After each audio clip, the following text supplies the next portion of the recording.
indivisible, with liberty and justice for all. Thank you. Madam Clerk, would you please call the roll? Tonight's roll call: Wells. Here. Osenga. Here. DeMoss. Here. McClure. Here. Casagranda is excused. Calhoun. Here. And Mayor Terry is excused. You have a quorum. Thank you, Madam Clerk. We're now at the point of citizen comments on any subject except those items scheduled for public hearing. We have no public hearing item. If you've signed in, you'll be given the first opportunity to speak. Time is limited to 3 minutes per speaker, 36 minutes total speaking time for this agenda item. Madam Clerk, is anyone signed in? No, we have no one signed in. Okay, no one signed in. Does anyone want to speak at this time? If you do, raise your hand, and we'd love to hear from you. Okay. And you know to state your name and inside or outside the city limits. For the record. Skip Ryerson, inside city limits. I'm going to make this short. I'm going to just start off tonight by just thanking Sue Lee, Carmen Jackson Group, Jeanette, and the staff for the hard work of putting this together. I know we're short-staffed as a community in the finance department, and that's so this task today before us, this product is no small undertaking. So I know the effort that has gone into it in past years, and I'm sure it's been the same quality work this year. So I just wanted to say thank you very much for all the efforts. And my only other side note is I just wanted to comment that over the last 3 years, this is nothing that nobody doesn't know, but the last 3 years we've had a pretty tumultuous time in our economy, not only countrywide with the COVID, but here locally in town. We've watched sales tax move all over the maps, bed taxes. Kudos to Jeanette and the group. I mean, the ARPA funding that came in over the last 2 years is just stupendous, and very grateful that we tucked that away in our infrastructure funds and our projects. So as we move forward to these years in our budgets, it's no doubt going to be a challenge because historically what you like to look at is your comparisons to prior years' activities. And so looking at your budget this year, it's even that much more challenging because you really don't have much that you can really throw around as a baseline. Hard to say in each of the departments what your staffing levels have been. We've heard about a shortage of personnel, especially in the finance group. So with all the ins and outs that have gone on in the last couple of years, work is cut out for you to put together a good and solid budget for 2 years. Hats off to you. Much success to you going forward. Thank you very much. Thank you. Is there anyone else wishing to speak? Okay. Seeing none, we move to the approval of the agenda and the consent agenda, and I need a motion and a second. I move for the approval of tonight's agenda and consent agenda. I'll second. Okay, it's been moved and seconded. Are there any changes or additions to the agenda? Madam Clerk, we're ready to vote. Voting on the approval of tonight's agenda and consent agenda: Calhoun. Yes. DeMoss. Yes. Osenga. Yes. Wells. Yes. And Vice Mayor McClure. Yes. Your agenda is approved, and you have no consent agenda items tonight. Okay, thank you. We're down to new business, and I would ask for a motion and a second to go into a committee of the whole to discuss the 2023-24 City of Seward budget. I move. For the reason I stated. I can't remember it. It's been moved and seconded to go into a committee of the whole to discuss the 2023-24 City of Seward budget. Any discussion? Okay, Madam Clerk, we're ready to vote. Voting on the motion to move into committee of the whole: Calhoun. Yes. Wells. Yes. DeMoss. Yes. Osenga. Yes. And Vice Mayor McClure. Yes. That motion is approved. You are moving into committee of the whole at 5:35 p.m. Okay, we're now a committee of the whole, and this is the beginning, the very first budget session. Tonight's scheduled to start with the budget overview, and Madam City Manager, could you get that started, please? That's okay. You got the chair tonight, huh? Thank you. I'd like to introduce, and they will take it from there, but Crystal Miners from the Carmen Jackson team. I believe that MC Peel is on the phone, and he, as you know, is our assigned finance director, and Crystal is from, if you guys come up here, Crystal's, I don't know your title, business manager. She does a lot of things for the Carmen Jackson team, and we really appreciate her. And then Suli, you know Suli Jacino, our deputy finance director. This team has worked super hard on the budget, and thank you for all that you've done. And they're going to take us through an overview, and then we'll go to departments after that. Thank you. Yep. So, hi, I'm Crystal. I'm the face of Carmen in Seward, because MC is in the lower 48, and he is, like she said, the CPA assigned to the account as your interim finance director position. And so I just make things look pretty. And MC is going to explain it all. Thank you, Crystal, and thank you, Council. Can everybody hear me okay? Oh, yes. All right, great. Well, you're going to be hearing in detail over the next couple weeks from the department heads and managers that understand their budgets in detail a lot more, so I will just try and give you a quick overview here to kind of go into the process, go into the results, and then we'll obviously be digging into it in more detail. As the council mentioned, it's been an uncertain past couple of years, and there's still a lot of uncertainty that we're dealing with right now. So when building a budget, it's one of the helpful things is to look back on prior years. With COVID really impacting the city's budget, that was sort of a difficult thing to do. So we've tried to build a process throughout this year, trying to develop some good practices and some good policies to help us to look forward to be able to do this consistently moving forward. We met with all the department heads a couple of different times, really started to build almost from scratch a new budget process, really focused on consistency with accounts we were using, with how different departments were set up, eliminating accounts that weren't being used, adding new accounts where they might be used, where those might be helpful to provide more transparency and more ease of use for the city's users. Consolidating departments potentially that weren't going to be used anymore, and really just trying to look at it to get to a good end product and something that could be reproduced going forward pretty easily. So the overall goals that we had going into the budget were to maintain the current level of service for the city, produce a balanced budget in the general fund, maintain that strong fund balance in the general fund, and continue to build on the success that the city has had over the last couple of years with building a strong reserve in the general fund, as well as funding some capital projects and things like that. As I talked about, the budget process has been focused on department feedback and trying to create consistency across all the funds and how this was developed and how we're going to continue to move forward to do these budgets moving forward. This was the first time the Carmen Jackson team has really helped in this process. I know for Suli it was a new process in doing this biennial budget. So there's a lot of learning, a lot of discussions, and we really hope to feel that we brought a strong budget to the council and something that we can build off of moving forward. Revenues, for projecting revenues, as I talked about with the uncertainty of the past couple of years, we really had to look back to 2018, 2019 and see where the city was.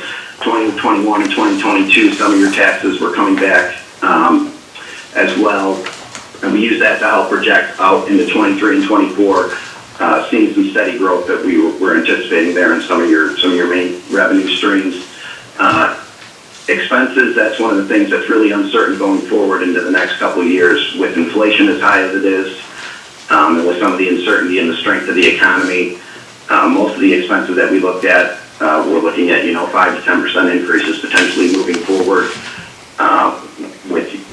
With your payroll, which is one of the biggest expenses in the city.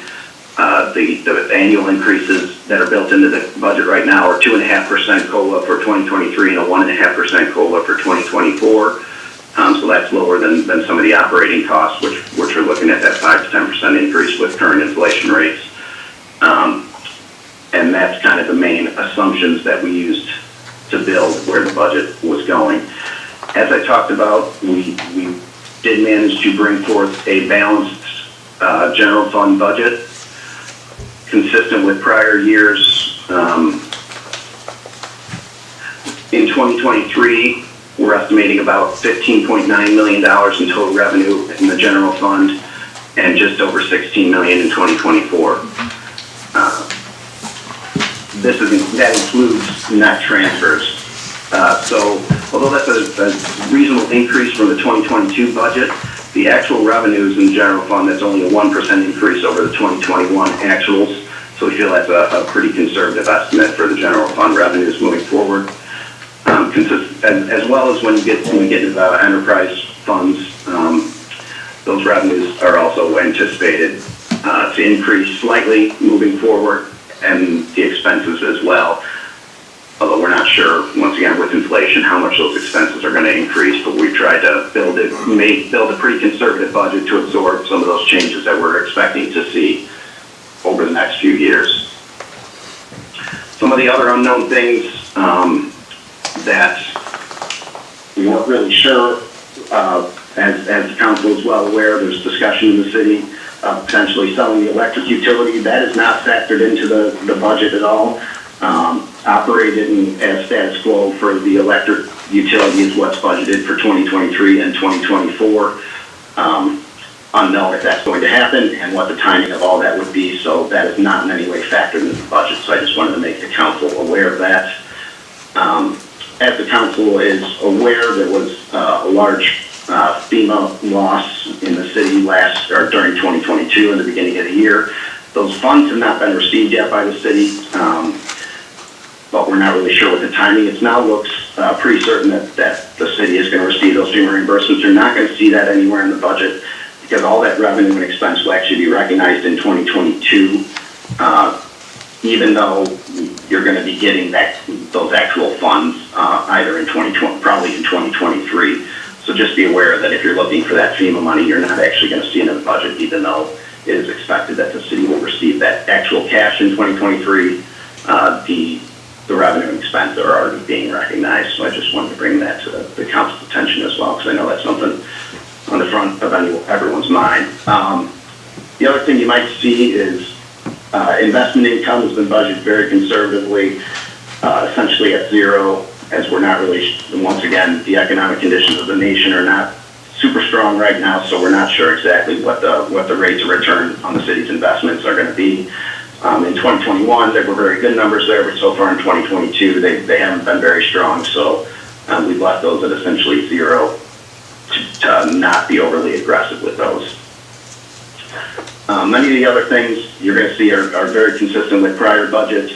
We tried to make it a little more uniform, and as you go through the detail of the budget, and as the department heads talk about their budget, you'll see hopefully consistent labeling of departments, consistent labeling of accounts, and some detailed narratives that go along with each department's budget that we really wanted to emphasize for those department heads to do and build those narratives in so that they could be used by the council and could be used for future people going forward. As Julie can attest, when there's a lot of turnover, it's sometimes hard to know what was put in these budgets or what people were thinking a couple years before, especially when looking at a biannual budget. So adding as much narrative and as much notes as possible was one thing we really looked at when putting this budget this year. So that's sort of my summary. I can go more into the numbers if you'd like me to, but I just kind of wanted to keep it at a high level because I know you're going to be hearing a lot more detail on that. And if you have any questions for me or Suli or Crystal, we can address that as well. Okay, thank you very much. That was very clear. Council, are there questions at this point? No? Well, I don't see any questions now. It's a lot to take in as we go along, and so thank you very much. Do you folks have, Suli and Crystal, have anything else? I guess my question is just how much do you want to go into or discuss the general fund overview section of your packet? So I was thinking that at page 6 of the City of Seward budget review, where you list the new items and the items that have changed, we would go through that. Okay, so the comments about all the budgets? Yeah, that one. Yep. Yep, comments on the budget. Okay, yeah, so I can run through this real quick, kind of give you an idea of what we're looking at. So like MC said, we've got salaries increase 2.5% for 2023 and 1.5% for 24 based on COLA. We also did the increases based on the new union contracts that were just signed.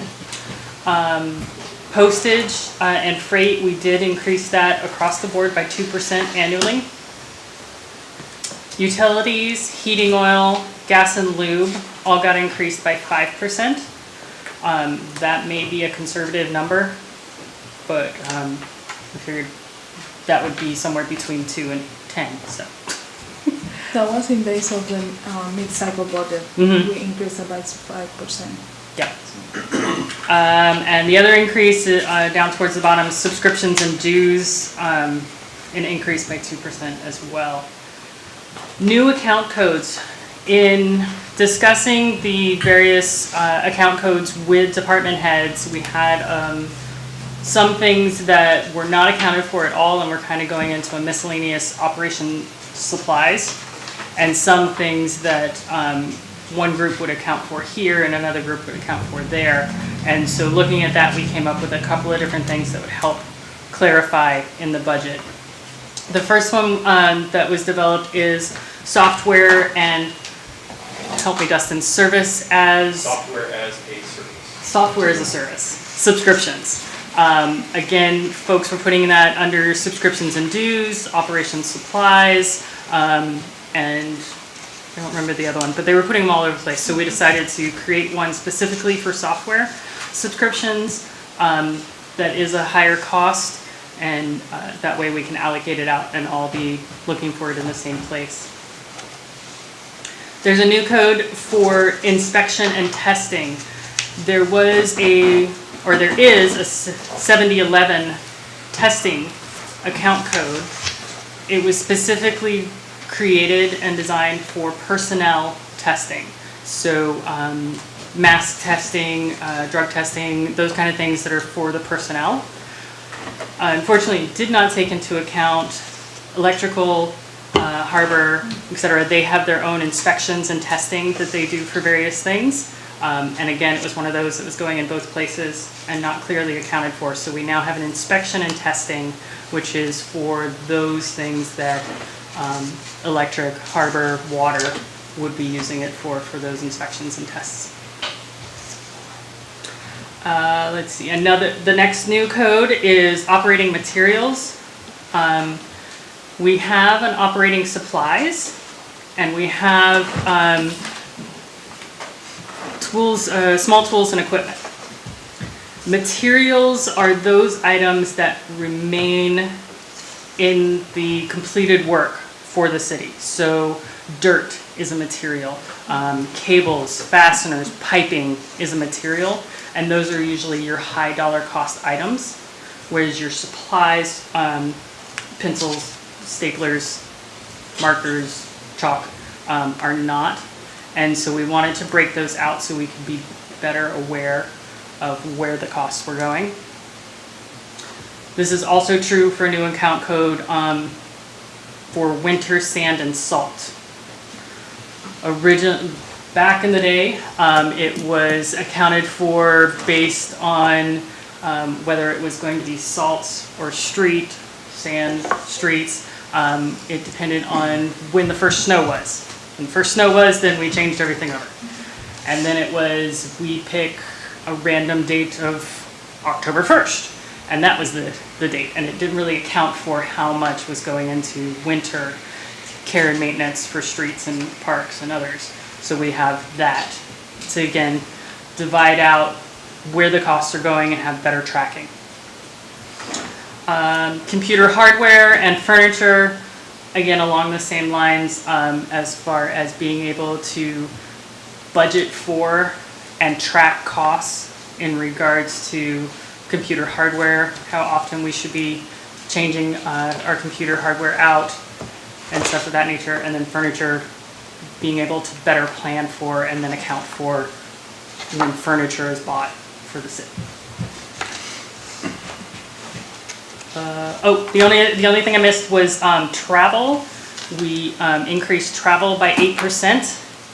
That is, they're expecting 2022 to have had a 6% increase, and they're expecting 23 your travel costs to increase by about 8%. So we just rolled that over for 24 as well.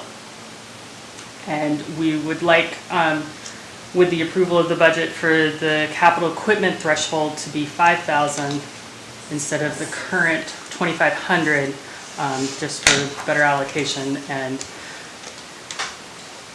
other things that are accounting related that I've lost my words, sorry. MC?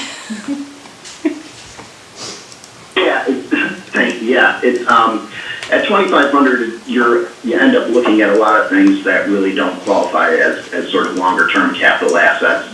We'd like to raise it up to 5,000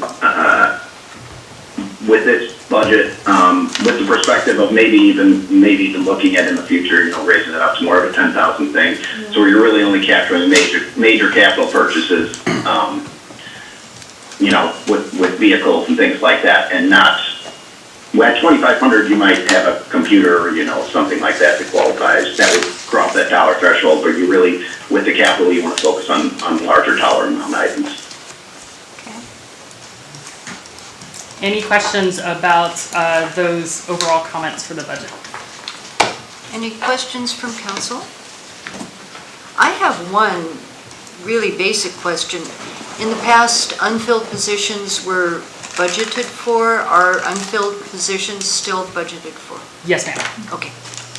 I couldn't really tell from Yeah. what I was seeing there. There is an exception in the police department for one position, and when we go to police department, then we'll talk They'll about that. explain But there as is they go. And then we've one got a weirdness in finance. Right. Yes. So Right. we'll Well, also we'll explain. we'll Yeah. hear each one then. Yeah. Okay, thank But you. other than that, they are all budgeted. Okay.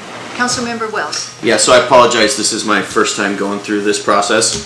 I've spent a lot of time, got a lot of highlighter marks here, and I want to make sure that I ask questions at the appropriate time, and since I have so many line item questions, is it better to email it to you instead of going through line item by line item this evening? I don't know what the process is. That's the way that's been done before, Which way? to actually talk to the city manager. Okay, perfect. And then,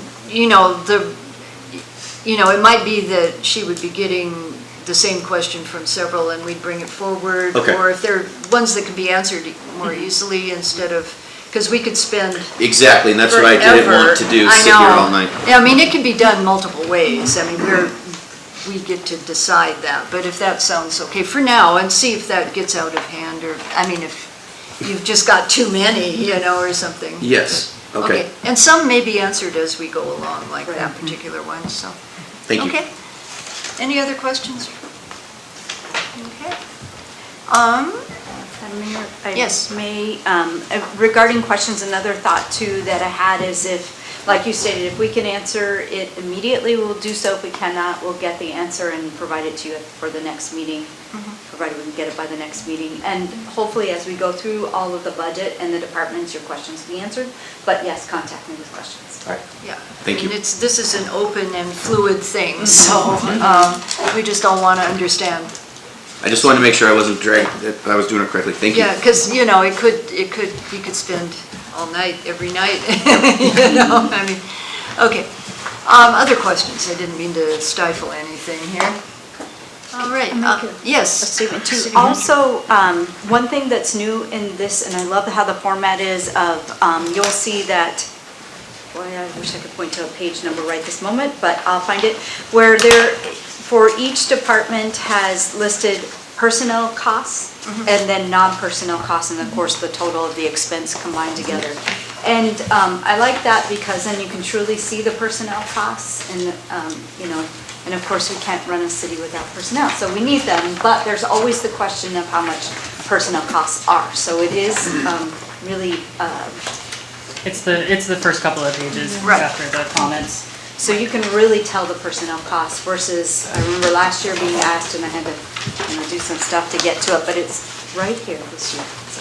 Okay, thank you. So then, Go ahead. So then, if it's all right with you, then, Madam Mayor, we would go to the departments, and the clerk council budget is actually the first one. Okay. Madam City Clerk, are you leading us through this, and give us a page number if you would?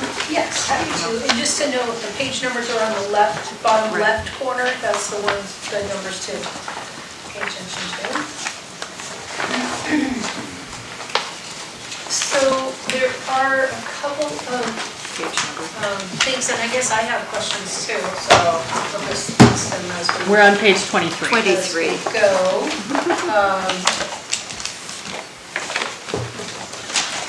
On page 18, you'll see that under revenue, licenses and permits, the two that impact the city clerk's office is taxi permits and the city business license, and then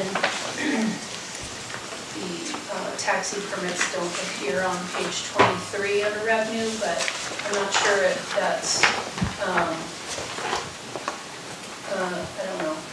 Yeah. It's only $1,000, but well, I think historically Crystal and Sully have been fixing the coding because those have been getting lost somewhere in the coding or put into other accounts. So now they've made sure that taxi vehicle for hire permits are being accounted for in the right line item. But they should be under the revenues because those go through our office. Okay. So that's noted. And then there's a couple of, I had turned in, the last thing I turned in for input, and I just want to go through these with council so you're aware of what I had submitted. The overtime budget had been at $10,000, and I had requested to cut that in half by 50%. Just because the usage doesn't warrant $10,000, but in this, it's down to 1,000, and I'm a little concerned. I just don't know if that's going to be enough. We've got the deputy who's covering for some clerking, some other board and commission meetings, so that would just be a question. Happy to leave it at 1,000, and as long as we have the flexibility to not turn down any overtime if he pushes over that.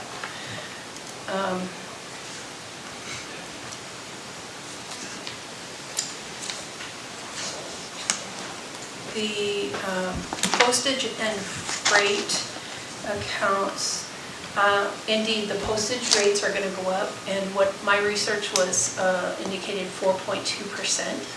The USPS was going to be increasing effective in 2023. So I see that overall they're increased 2%, but I put up our postage to $1,500 because we do have transactions, or not transactions, but postal issues. It's a small dollar amount, but we do need to have good postage coverage. Contracted services is in the budget at $10,000, and I reduced it to $2,000 because of the new line items that have been created.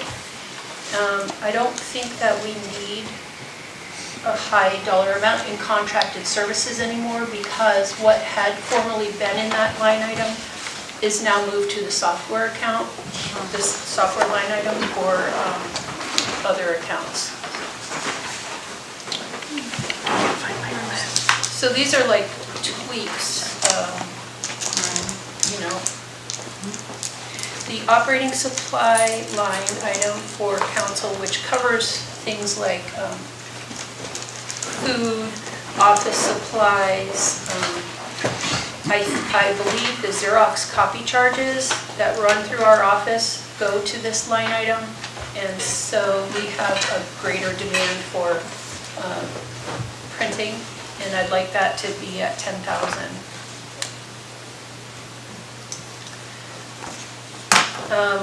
Under small tools and equipment, I had requested some money, I zeroed out, sorry, my mistake. I zeroed out that account, and there's money in there.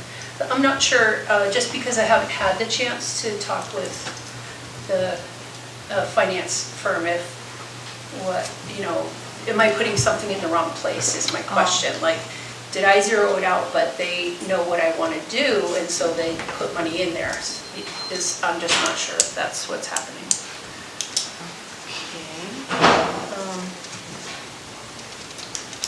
The travel and subsistence budgets for both years are higher than I had requested, and if they think that a 6 and an 8% increase is necessary, then I'll absolutely go along with that. Equipment rental, I had $1,200 in each one of those because I believe our Xerox copier lease payment comes out of that account, and it's zeroed out. So we do have a machine that we lease. And so I think that the operating supplies covers the paper and the ink, and then the equipment rental covers the machine itself and the servicing of that. So I just wanted to point that out. Happy to send you a summary of these figures. I didn't do a net result or difference on it. Just small tweaks. Okay. So you inputted a budget, and then this is what came out with their adjustments, is that what you're Right, saying? yeah, I furnished my request, and then, yeah, and there's just some differences between what I turned in and Okay. what's here, but like I said, it may be for good reason that they're redirecting things, I'm not sure. Okay, questions from council, yes. Councilmember Demas. So I guess just to find out what that's all about, does that mean that, is that how I was addressed with every department head or other department heads? Did they submit a request and then, is that how it works? Okay, thank you. That's all Other questions for the clerk? Are Did you there have any other stuff? specific direction or wishes of council for 2023-24 that, because I didn't really get any feedback, if there's anything that you want to see happen in the next 2 years? Anybody? Yes, Council. Nothing. Member Calhoun. Nothing real major. Since I'm not, I haven't actually taken part in any of that yet, I guess I'm looking at maybe one of the places we might be able to cut a little bit, and not just in this department, but maybe others as we go through, is the travel budget. I mean, and I'm not saying that people shouldn't go like to AML and those kind of things. That's not my thought. It's just, there is probably a conference every week that people could go to. Do we, I just want to make sure that what we do is that we look at the places that people are traveling and see if it's an absolute necessity as opposed to just a luxury. And the only reason I bring that up with all of this is we still don't know what our revenues are going to be. We've only got revenues, right now for 2022 through June, and a lot of taxes and stuff. And so we don't really know what 2022's revenues are going to actually end up being. And I think, we've discussed in the past a little bit as maybe as a benchmark of using 2019, our last kind of normal year, before everything went kind of wazoo. And I guess my thing is just if we can take a look at stuff like the travel budgets and things, and as we go through, there will be some other items we'll look at, but just to make sure that what we're doing is really needed, as opposed to, and I'm not accusing or saying anything negative, hopefully, but just in the military, we did boondoggle sometimes, oh, hey, there's a school I can go to.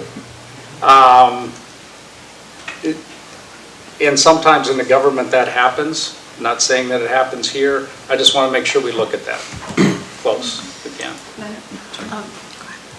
Okay, Councilmember Demas. I was wondering if we have a fresh projection on if 2022 budget is close to what the budget is, past 6:30? Do you have those numbers? Or even an Past the idea? end of June, do you have August closed, right? So, yeah. So does it look like we're on track for 2022 budget, or? So we have complete August 22 for financials, is what I meant. And we currently are working on September's.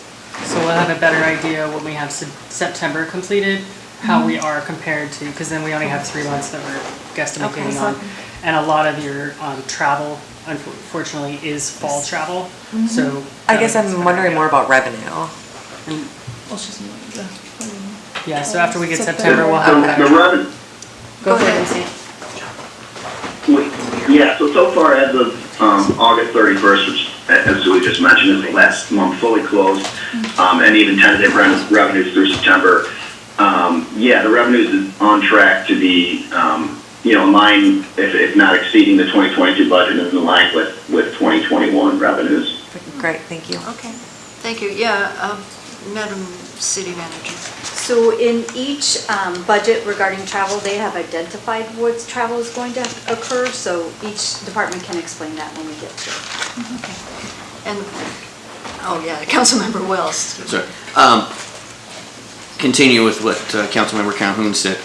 I went over these line item by line item, and I did see a lot of incredible increases from 2022 to 2024 that are extremely substantial, especially in comparison to 2019. So I definitely look forward to hearing how some of these are justified. And I mean, there's a lot, it's line item after line item.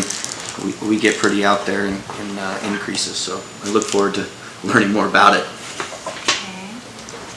One thing about travel budgets, they don't always get all spent either. I mean, when Sure. it comes time for AML, only certain people choose to go, or we can discuss, maybe we only send X number, I mean, we can, even if it's budgeted for something, we can pare that down as we make those decisions, at least for our travel, which is what's the discussion right now. I mean, we've done that, so I agree on, a lot of that is not totally necessary, I'll just put it that way.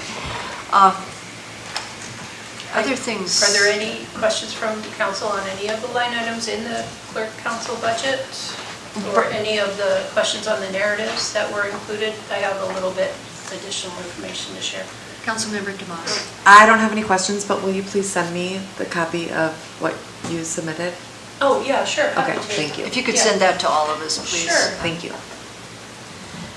Okay, other questions for the clerk?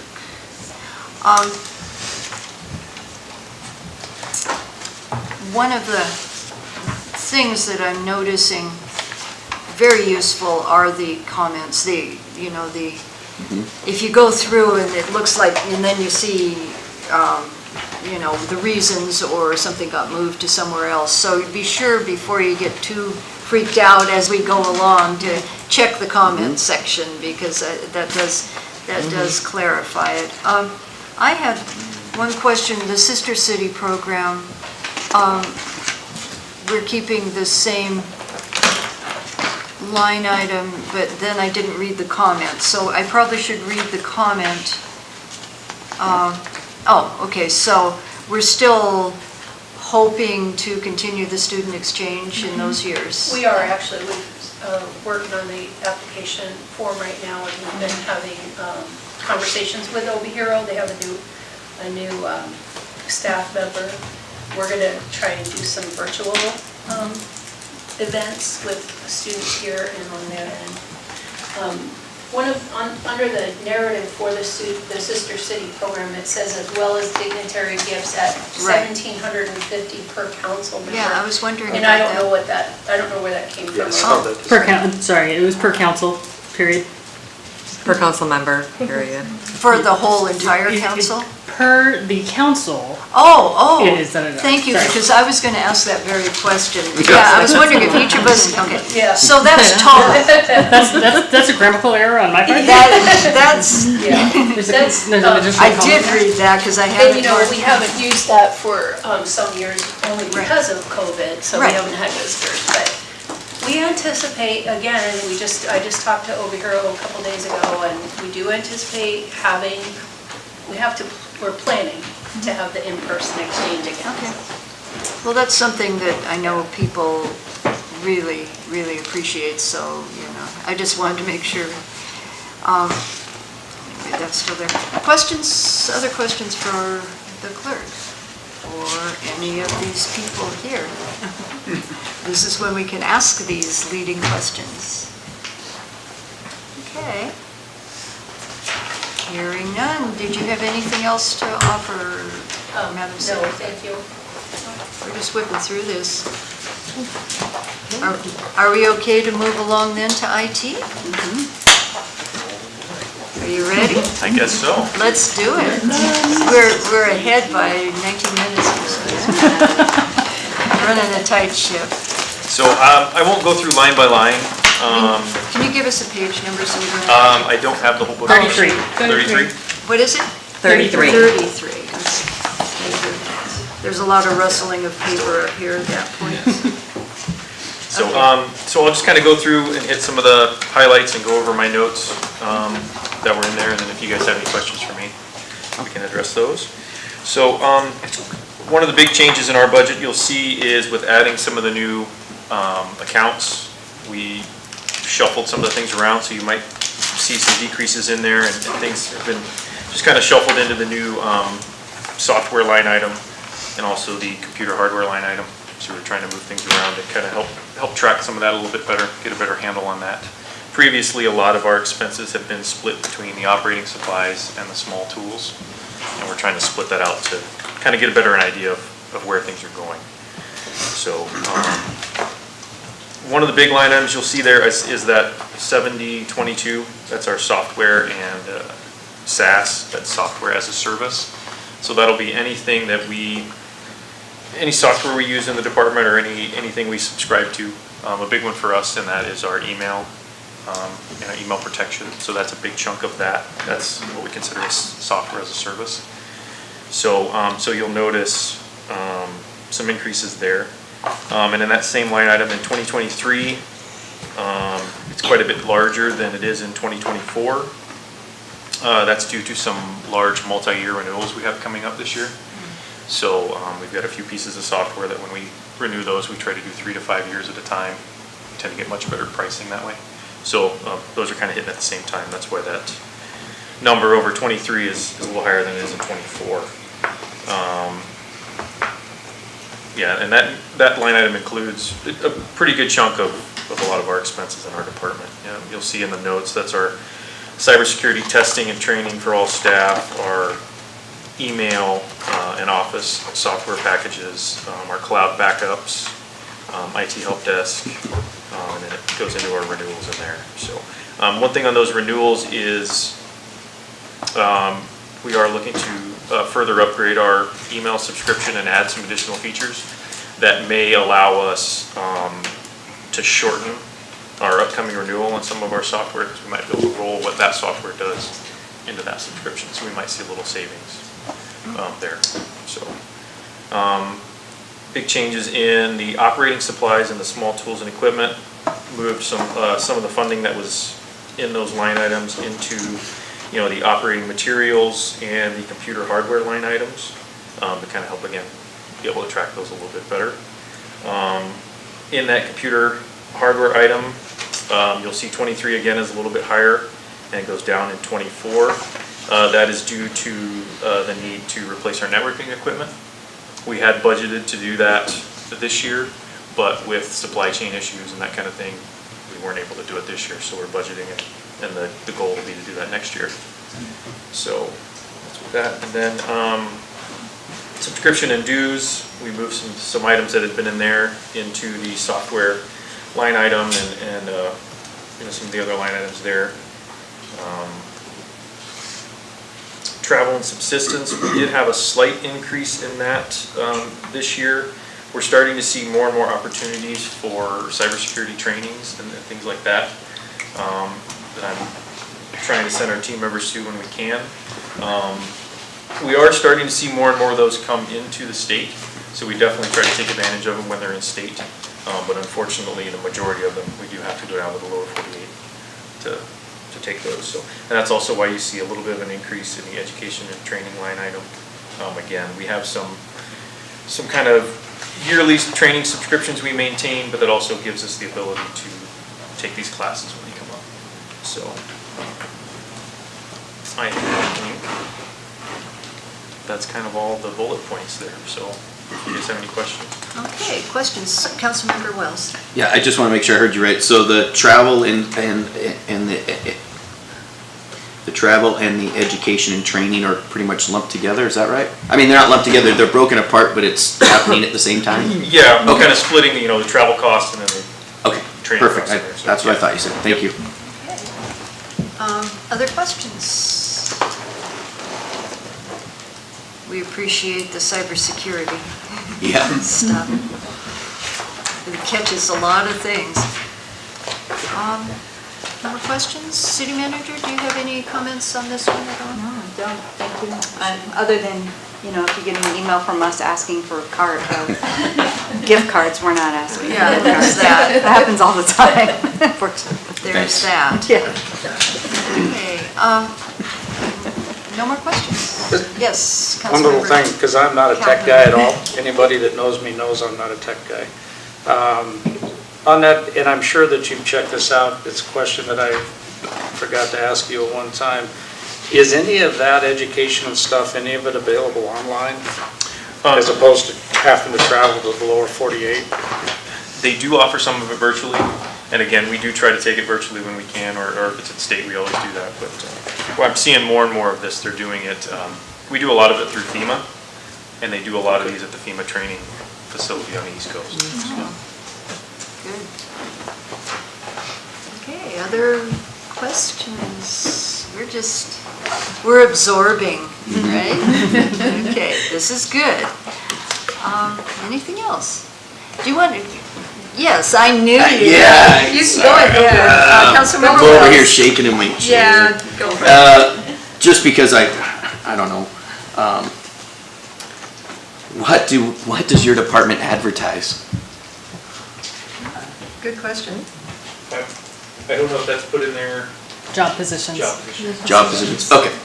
Which hopefully we won't have any. Yep. So, Yeah.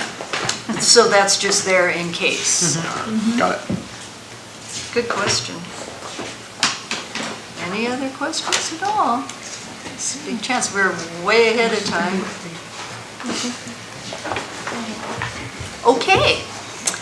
Do you think we can get the police chief on the phone? I know he's watching. Okay. Hey, police chief, if you can get. You got a 2-minute delay, so. I'll text him real quick. Okay, I'll be right back. He had some information that I printed out behind. Okay, we won't do anything till you get back. We'll just sort of sit here and shuffle around. This is the more informal type of meeting, so. I like it. We can shuffle around. We don't want to chase people away, the vast audience that we have here. I wish I could shuffle to my house and get my glasses. Glasses? I left them sitting on my table. Oh, gee. That's okay. I can see all my highlighter marks. That's the thing. That's how you knew you had a lot of highlighter marks, right? You can see those. Yeah. Can't get into detail right now. Yeah. I can email those to you later, right? Yeah, there's no way you want to Okay, go you through guys all my hold- marks. Okay, he's on. Chief Nickel, is that you? Hello? Yes, Oh, okay. They were all talking. hello, can you hear me? Yes. This is Sue McClure. We're gonna wait till the city manager comes back in the room because she has something of yours or something. I don't know. She said she had to go get it because we're, as you Okay. know, a bit ahead of our schedule. So just hang in there if you will, just for a couple seconds or minutes. Here she comes. She's coming in. Okay, because the chief was on the line. He is on now. He sent some information ahead of time. Oh, Excuse me, he sent me some information, so that way he'll be speaking to this, but, you know, he's on the line, it makes it easier for you to actually physically have it as well. Thank you. okay, thank you. So she's passing this out right this very minute. And so what we have now is the police jail budget presentation. Chief Nichol, I think we're ready? Okay, Chief Nichol, you could go ahead. Okay. Hopefully everyone can hear me all right. Good evening, council. So, with my budget, if you've got my handout now, I'm just going to kind of concentrate on that. Overall, with my budget, the Carmen Jackson team has been helping to streamline it, and we're trying to get it, put into better order, which is good. Beyond that, I'll just, like in the handout, you now have, break things down by division. So, the first thing on my list is, you'll see breaching tools there. Did you guys get copies of, I also included some examples, so you should be able to see some product information. Yes, we have that. Okay, so, like I've kind of detailed out there, most recently we had the school shooting in Uvalde, Texas, which, really garnered national attention and scrutiny. And, from a law enforcement perspective and from a chief's perspective, I watched it as well. And I have some real concerns there, and these are things that we've talked about for a very long time in law enforcement. And in that incident, one of the big things that stuck out to me was, we saw police officers go down a hallway and approach a door, and bullets came through the door, and they ran away. And that just can't happen. And so I began looking at some solutions to try and figure out, how can we do things better, and what do we not have? And so what I came up with was, like the example that you've got in front of you now, we have a tool bag there that turns into a ballistic shield to help, mitigate that risk of the bullets coming through the door. And then we have the tools that we need to be able to get a door open and get into someplace that we really need to get into. And so, the cost is fairly significant on something like this, at least in my opinion. But at the same time, it's nothing compared to the cost of us failing to achieve our mission. And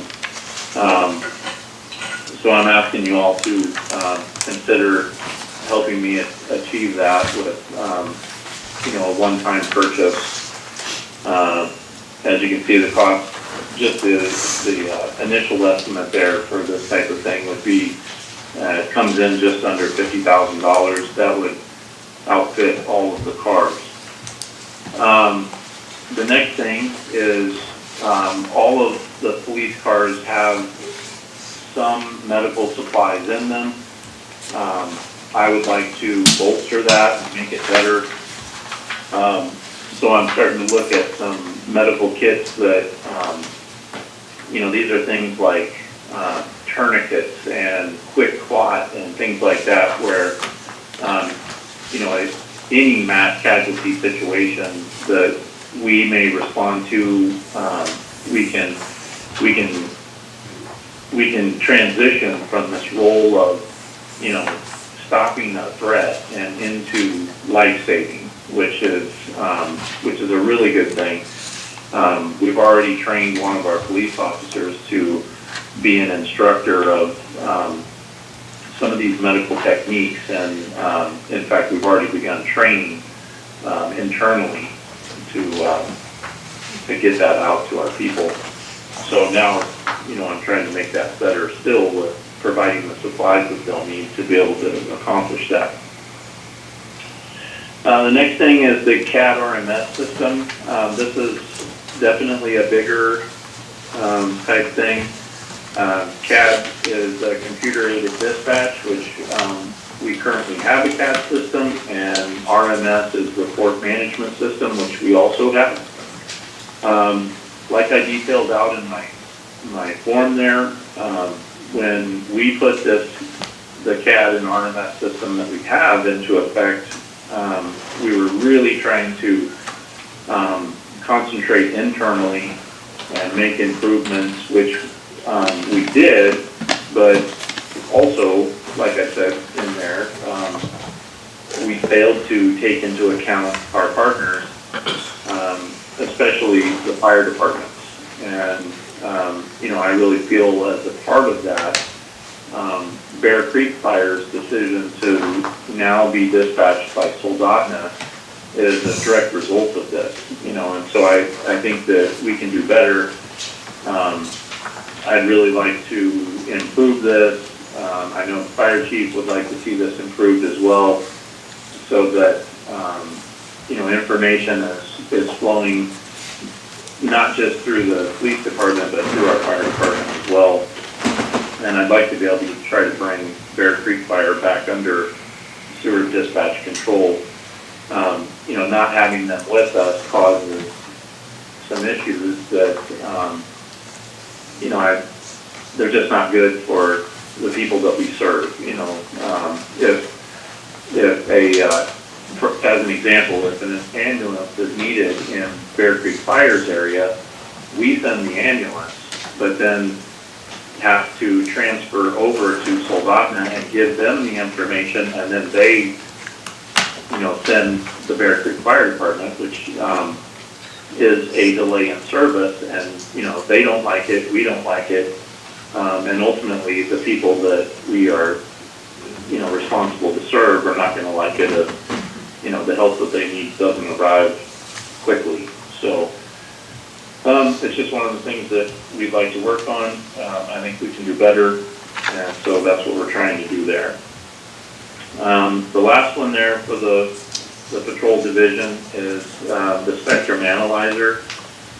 This is kind of a new technology, but with the rise in fentanyl and carfentanil, these drugs that are now on our streets, and we've had them in Seward. We've had several seizures that have come back with, containing fentanyl, particularly. These substances are very dangerous, extremely dangerous, and there's different ways that you can end up with them in your body, and it doesn't take much at all to kill you. So, as police officers, we're expected to at least try to initially analyze the drugs that we come across. And nowadays, they're saying, don't do that. Try not to touch this stuff. Try not to, handle it, and be careful how you're packaging it, and so on and so forth. What this Spectrum Analyzer does is it gives us a chance to just analyze it as it is. And I can't explain how these things work exactly. I'm not a scientist, but it can tell you, the compound of what something is just as it lies there. And so what I'm trying to do there is mitigate the danger to our employees and give them a better chance here to figure out what things are without having to handle them themselves. So, next is the jail division. The jail division, as City Manager Bauer has told you guys, we're still really battling with this the contract with the state.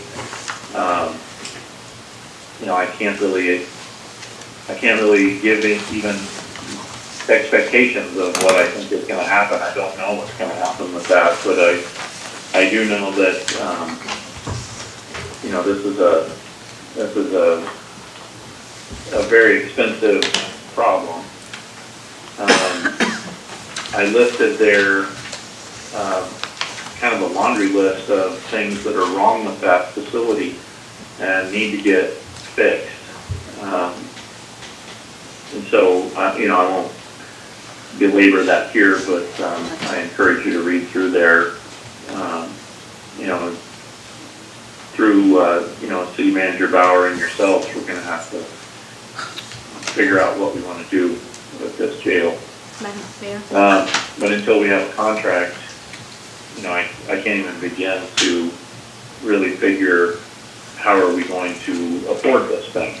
So, Chief? I don't have any, yes ma'am. Okay, City Manager Bauer wanted to interject something here. Thank you, and I did, as Chief indicated, we've been talking, as you know, about the jail issue, but the contract issue, and then really the state of the jail itself and all the repairs that need to be made. Part of DOC in the contract is that we are to submit capital requests to them. I will admit, we need to do a better job of that. On our side, that's something that we need to do. But we are becoming more and more concerned about this jail and the state of the jail and what needs to be done to have it repaired. So I asked him to highlight everything, to list everything that is going on with the jail. So one, I'm going to submit it to DOC, but two, so you could be aware of what is going. In addition to being underfunded with the contract, we have some really issues with the jail facility itself. That's important to know. Thank you. Go ahead, Chief. You're back on. Okay. So the next thing here is moving into the Animal Control Division. There's several changes here that I think are very important. The first is making some personnel changes. So as you may be aware, we currently have one full-time position and one part-time position. The part-time position is a benefited position. And what I'd like to do is move the part-time position to a full-time position. I expect there that,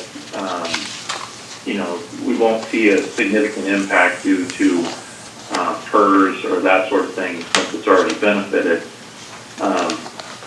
But I would expect the pay range to increase. It's currently a grade 3, which is, more typical of a part-time position. I'd like to see it raised to a grade 5, which would be, that would be an appropriate range for a full-time position. And then the current full-time position, our full-time animal control officer, I'd like to make a supervisor position. That one, let's see, I believe I've covered it in there. If I remember right, it would get them around a grade 7. And the importance of that is that they're really the expert in their division.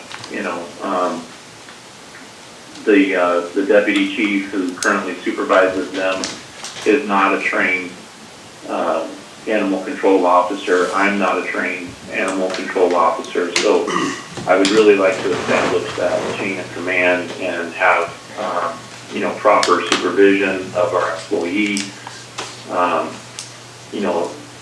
Ensure that our employee is getting the correct training, and this would also give us the ability to, plan for succession for when, our current full-time person should retire. We need to be able to try to get someone ready to take over for them. And then just overall with this is, we're going to have this brand new facility. it's almost done, and, you know, we want to be able to provide more services to the community, moving forward. So, the next thing with animal control is the shelter budget has, you know, essentially, it's like it's been ignored. And I've come to find out that the animal control officer has really, through their own resourcefulness, become extremely good at finding the funding that they need to treat the animals that they care for. And this is something that I'd like to see fixed. I'd like to have a line item created that allows for the medical treatment of the animals that we care for. And I tried to get some information on this situation, which was a little bit troublesome initially, just because the animal control officer has been utilizing several sources of, you know, civilians and their donations to get the animals the treatments that they need. So I just recently, while I've been away, I've received some updated numbers that I can help share with you, and you know, these are kind of estimates. You know, there hasn't been any real record keeping of the expenses, but if you'd like to write these down and think it over. So what I'm hearing is, over the last 3 years, the average of spay and neuter costs has been around $4,000 a year. Medications for the animals has run about $2,000 a year.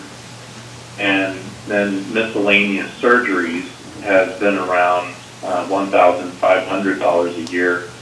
So we have a total of $7,500 average costs over the last 3 years, and those are the things that I would consider to fall into that medical type line. The expectation moving forward is that those costs are going to go up, and one of the biggest drivers of that is, you know, Dr. Hall was the veterinarian in town. He's retired and is no longer going to be providing services, which he did at a cut rate for us, and really kind of a favor to the animal control officer. And so with that loss, you know, we're going to have to fill that gap somehow. We're already trying to entice some, you know, traveling veterinarians or, you know, other veterinarians to come in and take over for Dr. Hall, but so far that's not successful. And so in the interim, we're going to have to try to get the animals into, I believe it's called Twin Cities over in Kenai or something like that. So, you know, the costs are going to stay high for a bit. I also had numbers showing just in 2021, our medical costs were upwards of $11,500. So, you know, just something to chew on. I think it's my opinion, it's our responsibility to take care of these animals. And, you know, the good news is, on the back end of this, is we have a lot of donations coming in. That's another system that we're working on in the background, and we're trying to streamline it so that what the hope is we'll get this, we'll have the ability to pull donations in to cover these costs, but what I'm asking for is to fund this line item so that, you know, we don't have to worry about it. I don't want the animal control officers to have to wonder, you know, how is this going to get paid? I just want them to do their job. Okay, and, Chief, the city manager. Take care of everything. Okay, Yeah. the city manager has something to say at that. So Chief, since we talked last and you told me all of this information, there actually is money now in the budget for it. So 15,000 for '23 and 15,000 for '24 is budgeted on line item 7225. So, and there is, yeah, then there'll be the revenue, and correct me if I say this incorrectly, revenue also line item for the donations that correspond with the medical. I believe so, that's what we're doing, right, MC? Okay. I believe so. Okay, so, yeah, we have. Yes, that's correct. Okay, we have this in front of us in the budget book, so sounds like things are progressing the way you were asking already, Chief. Okay, you Well, can, that's good. yeah, go Great ahead. news. You can continue now, I think. Okay, so the last division of mine is the dispatch division. You know, the big thing here is, you know, we have great dispatchers. We need to get them better trained and work really on our internal processes. The CAD RMS upgrade that I talked about, that is going to help a lot as well. So that's really the things that I'm working on there. You know, you can kind of read about it and what I put there, but you know, that's something I'm even working on right now here at the conference that I'm at. So we're trying to get this new CAD RMS selected, and you know, I'm sure we'll be back before you with that information later, but yeah, I think overall we're doing good. But if you have any questions, I'll be happy to try and tackle them. Madam Mayor?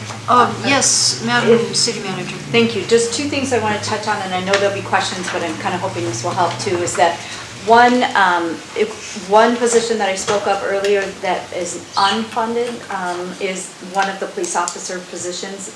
It's never been filled, and in my discussions with Chief, he said that he is comfortable unfunding the position because it's never been filled, and he's concentrating on filling the other positions.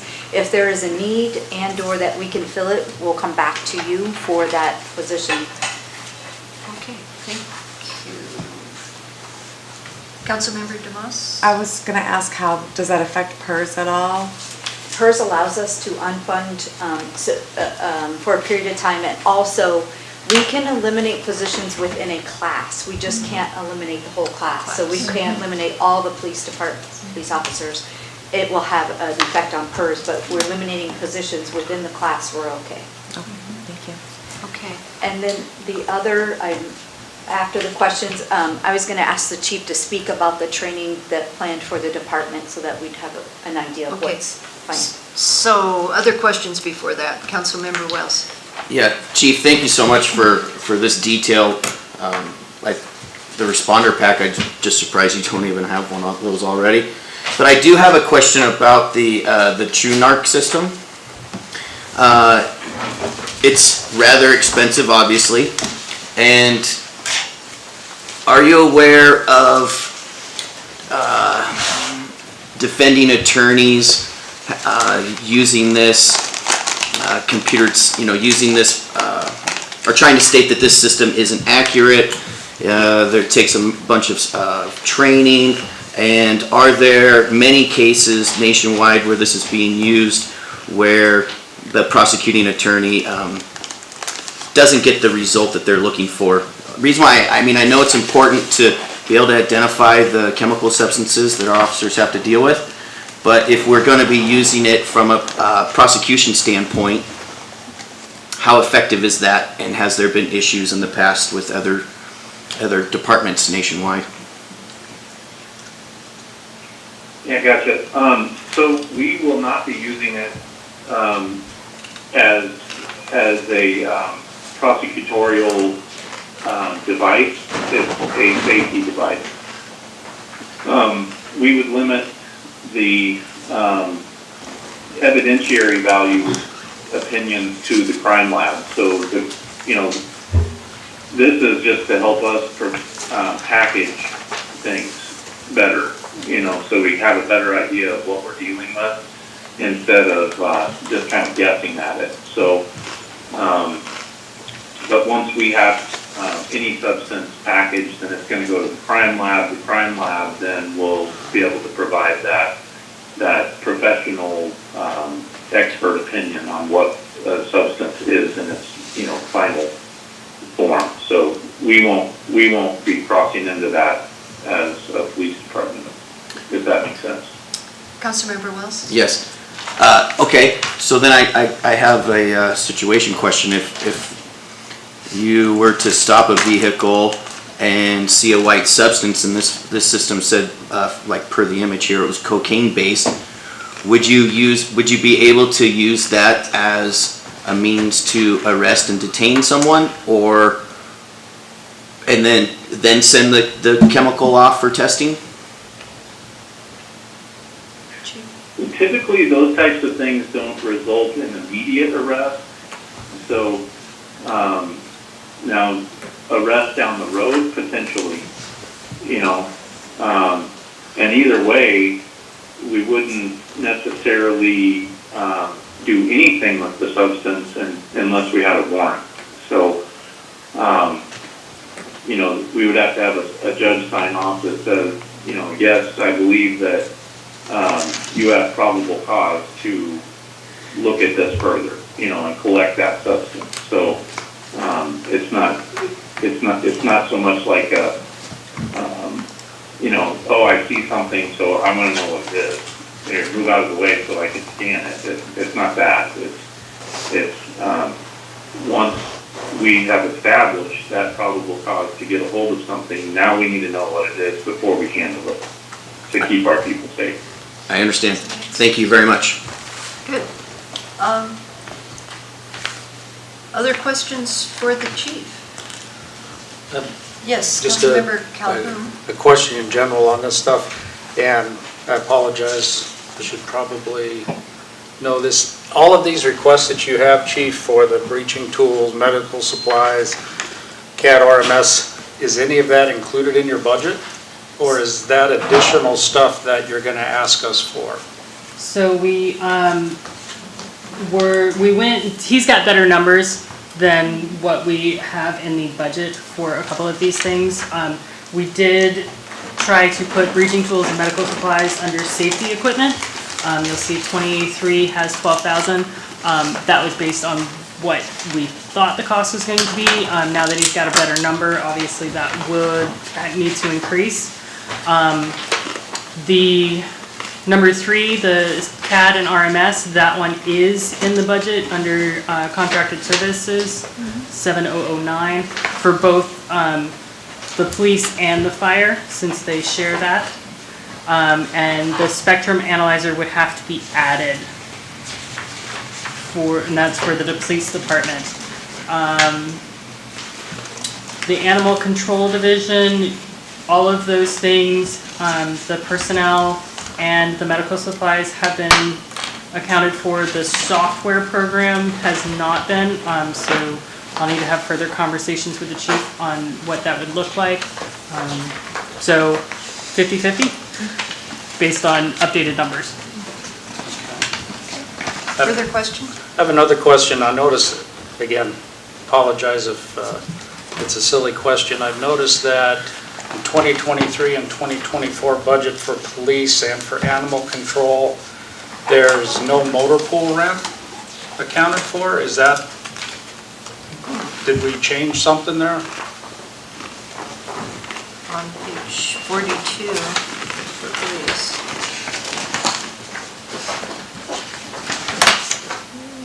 I noticed that motor pool is zeroed out for 23 and 24 for police and for animal control.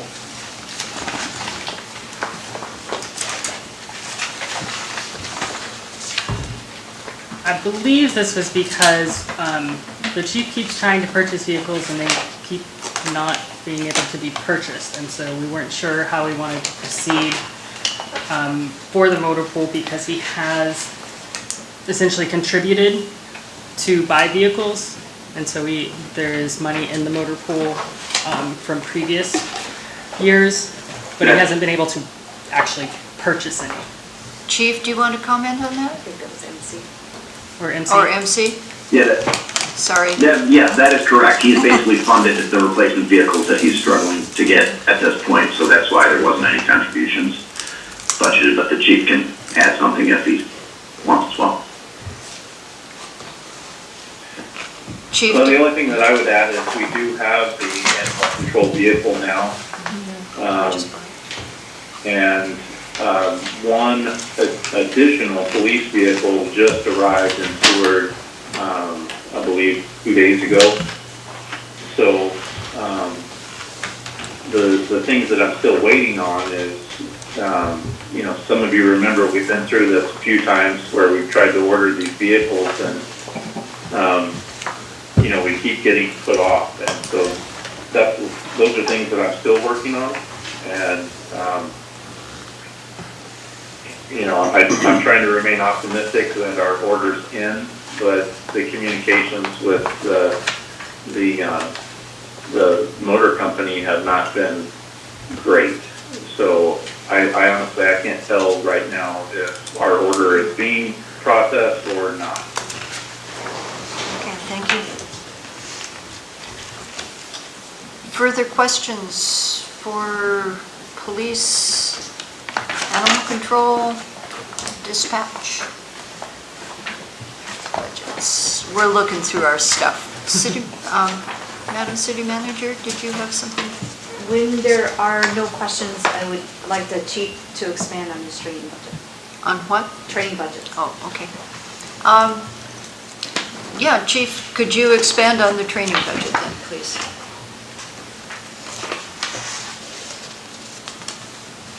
Okay, well, I would say that the big thing with, you know, training budgets and police officers is, you know, statutorily, we're required to provide training to the police officers. The Alaska Police Standards Council doesn't say, you know, it has to be a particular amount per se. It just says that we have to train them.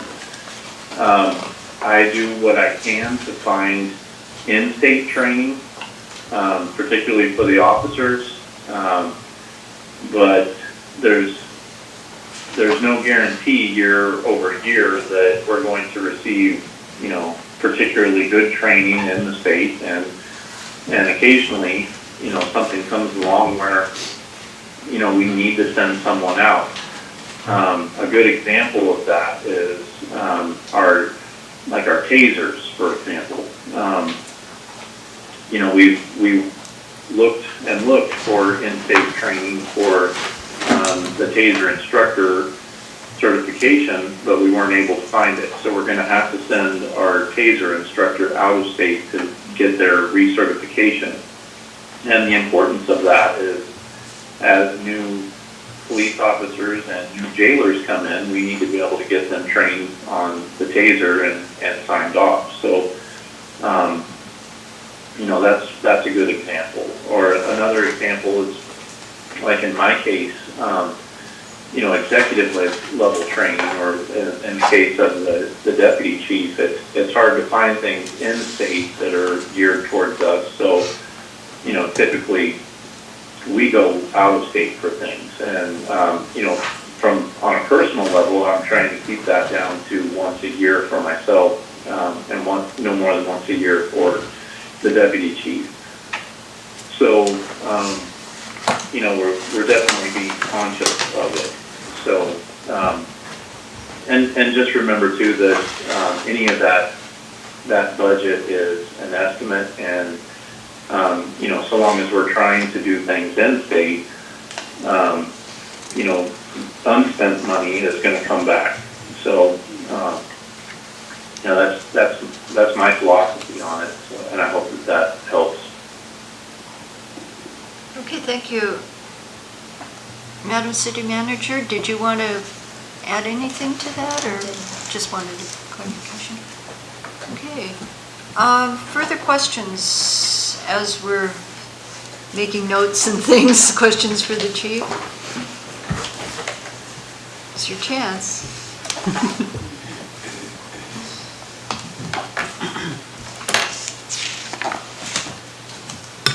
Okay, I think we're okay with the chief then, with the police, all right? Thank you, Chief Nichols. We're ready to, do we need a break? Thank you. Yeah, do we need a break before we go on to the fire building department? Okay, could we take a 5-minute break, please? Thank you. Recess.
Okay, we're back on the record at 7:01. Okay, thank you, Madam Clerk. We're back with our Committee of the Whole discussing the budget, and we are at the point now for the presentation from the Fire and Building Department. And we have Chief Kreitz here. Thank you very much, appreciate it. I want to start off by saying thank you to the City Council very much. Last year's budget was very generous. It allowed us to get a lot of things caught up, a lot of tools replaced, equipment maintained. Still have a few issues that we're working through. I think we can do it, and as promised, I hope that you see the numbers reflected. We're able to bring it down some, this year from last year, because we did get those things done. So, the first account I have is 1220, which is our paid fire side. So that includes myself, the deputy chief, half of the fire inspector's salary, and half of the executive assistant's salary. We just go down the list. There's nothing really significant that we're requesting, any changes. You might see some changes where one year it was, trying to find one, like on 7,009, it was 19,000, and due to adding some different coding, that money just basically got split into other codes, where like subscription and services, software, inspection and testing. So the numbers really are quite the same or really lower than last year. One of the big significance you'll see is utilities, and that was a decision by the city manager to stop renting hydrants. So that's a huge amount of money back into the coffers here. So if there's anything that jumps out at you, we could go to the comments. If we can maybe skip the 6,000 and come back to that kind of at the end, where we can go over this document I provided you. Everything else is pretty self-explanatory as far as the contracted services, as Chief Nickel mentioned in 2020 or 2024 for the CAD system. Again, we fully support that system in place. It does help with our ISO. It helps with our RMS, where CAD's going straight into our report software. We're live on the scene getting true information. We don't have to tie up a dispatcher's time saying, what was the address again, or what's the caller's name, or whatever we might want to ask. It's right there on our computers. So it really is a huge help moving into the 21st century. Heating fuel, ESO, so everything else pretty self-explanatory, just stuff that we kind of have to do. SCBA flow testing, air sampling, these are just things that are required. Pump and ladder testing. So I don't think there's anything huge on that one, unless you see something that jumps out at you. Yes. A question, Councilmember Wells, sorry. First, Chief, I want to say thank you. Last year was my first time here, and I came in right as you were working on your budget, and you called me into your office and you went over it line item by line item, which I extremely appreciated. And I did see some larger increases last year over the years in the past, and my first question was, is this going to continue? And you assured me that it wouldn't, and it didn't. And thank you. I really appreciate it. So that's all I had. It looks great. And really, you have no idea, our team has gone above and beyond to try to make the council proud by getting the work done, so we don't have our equipment breaking down. Yes, sir. So Thank you. Thank you. All right, so account 1221, that's used for our volunteers. It provides equipment, it provides PPE for them, bunker gear. We use that to buy medical supplies, batteries for different, not AEDs, but hand lights and everything in the world that's on the trucks takes batteries. Trying to think anything big on here. The only thing big would be under 7210 vehicle supplies, and that would just start slowly ordering tablets once a year for each apparatus, so that we're just not trying to do one huge purchase and buy 9 tablets at one time, and that's for our RMS and for our CAD system in the future. So that's kind of the only big change on that, and those are not even that expensive, really. Yeah. Don't really see any other huge changes on that. If you're okay with it, if you have a question. Question. I've just a question, and I probably missed something earlier. Contracted services, and we talk about the new CAD system. It it's $50,000 split with police, so is that $50,000 each? Right, and that's Okay. just an estimate. We have no idea Okay. yet. Chief Nichols at the conference now, and like he mentioned, we were going to try to get 2, 3, 4 vendors to give us some examples, and so hopefully mid next year, we would be able to bring something, and it may be half that, it may be double that, we have no idea. Okay. We try, be as fiscally responsible as we can. There's Cadillacs, obviously, and we don't need a Cadillac, so if we can just get a nice Chevy pickup. Yeah, I'm not questioning that right Yeah. this minute, just kind of the numbers. So the additional 20,000 under contracted services is other things. In addition, the 50,000 is included in that 70,000 contracted services for 2024? Oh, I'm sorry, you're back on 2020. Yeah, sorry. Or 1220? Page 50. Page Yeah, 50. I was just, 1220. yeah, I was just looking Well, at. I'm sorry, At yes. line 7009. Yep. Yeah. Go back. Because I noticed $4,000 for 2023 and then 70,000 for 2024. Yep, so part of that is, and I'm sorry, it didn't make it in that line for some reason. I should have it. It should be, part of it's Xerox. We have contracted services is our Target Solutions online training platform. Actually, that might be in this one. Yep, Target Solutions, what other contracts we have. For the, we do the Yukon Fire contract for fire extinguishers and fire alarm systems for all of our equipment. So there's several contracts in that. But I guess just the question was, for 2023, we're only budgeting $4,000 for contract? Those are those small contracts. That's those small ones? That's all those little small ones. Because it's a very significant drop from, Well, that's what I was saying was, some of that, if you'll look Previous. down into testing, where there wasn't inspection and testing. All right, look at inspection and testing, 7023. So that's 11,000. That would be for pump, aerial, there. SCBA flow test. So that's where it was contracted, but we determined, well, it's really more testing, and that was the suggestion from the firm to move those numbers. all right, thanks. Further questions, Councilmember Callahan? Okay. Councilmember Demas? Is this increase in salary, I probably missed this, because of an additional position? In 1220, yes, that does include one Okay. that we were going to talk about at the end. If it's okay. We can talk about it now, I just want to be able to focus. Okay, that's fine. Okay. Thank you. Okay. Yeah, that is right. Yeah. So 1221, anything?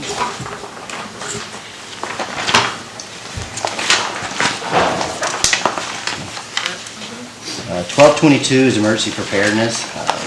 By code, the city manager is the emergency preparedness coordinator, and we just kind of monitor that budget. So we got a lot of stuff established, some incident command systems, some charting, some vests, some supplies, small cache of food for a short 8 to 12-hour stint. So we knocked that, way down because we got all that done this year. The biggest thing is, we also cut the satellite phone almost in half, I think, from previous years. And operating supplies, we supply all the AED pads and batteries, which just the pads are $150 a piece, to all the departments throughout the city. So I think we have about 40 AEDs all around the city that we own. We supply that. And then under training, that training's used by any member of the city staff. So for instance, Dustin went to the FEMA class, most everything's covered, but there's always going to be some incidentals that FEMA won't cover, and so that's what that covers. Also, the state EOC conference in Anchorage is usually in November, if somebody from our staff wants to go to that. So any emergency preparedness type training, that's what that covers. So that's out there for anyone. For travel and education, sorry. We have a question from Councilmember Wells. Yes, sir, thank you. And I'm sure it's just because it got moved into a different department, but I see under 7015 under utilities for 2022, it's 9,000. And then for 23, it goes to 1,800, and 24, it goes to 1,800. I'm just wondering why we had budgeted so much for 2022 and then it drops. Yep. So there was a snafu where someone turned on a heater in 2021 in that building to heat equipment. That's the tsunami siren out at Lowell Point. Okay. A piece of water equipment needed to be not frozen, so they put it in there and put an electric heater in there. And all of a sudden, I got a $3,000 electric bill. So now that department's paying that. So I'm not paying for that siren anymore. Interesting. Thank you. So we still are paying for the other ones, but Clears not that for up. one. Probably should. And then I just had one other question, Go ahead. if I may. Line item 7215, I noticed that our operating supplies was 10,000 this year, but then it drops down to 2,500. Is that because we're buying in bulk, or? No, just, we had zero supplies for our EOC. I mean, Okay. nothing. And so now we have a full command setup that's actually stored in basically the storage room next door. And it's got, so now if there's we need to operate the EOC, we literally just roll this card in here and we have everything we're gonna need. So now this is just gonna cover if we wanna do some brochures, we wanna, any small incidental operating supplies, yeah. Okay, thank you, sir. On that, actually on that same line, just out of curiosity, we budgeted $10,000 in 2022 for that, but we didn't spend any. So this is in, We gotta research that, because there Yeah. should be money spent there. there's a lot of money that was Yeah. spent there. There's So we need to about go find- $1,000 left. Yeah, Okay, just checking. Yeah, this was printed in June, and Yeah. a lot of the stuff, the reason some of this is gonna be off, a lot of stuff was ordered, and with supply chains, we just are waiting to get it, and so it's, yeah, we're hoping that all our vendors know that we have until the end of December to receive it, and we hope to get it, but, yeah, there's quite a bit that's been in that. Ready? Okay, so 2023 SBAC, so we do not own or operate SBAC, they're their own private 401.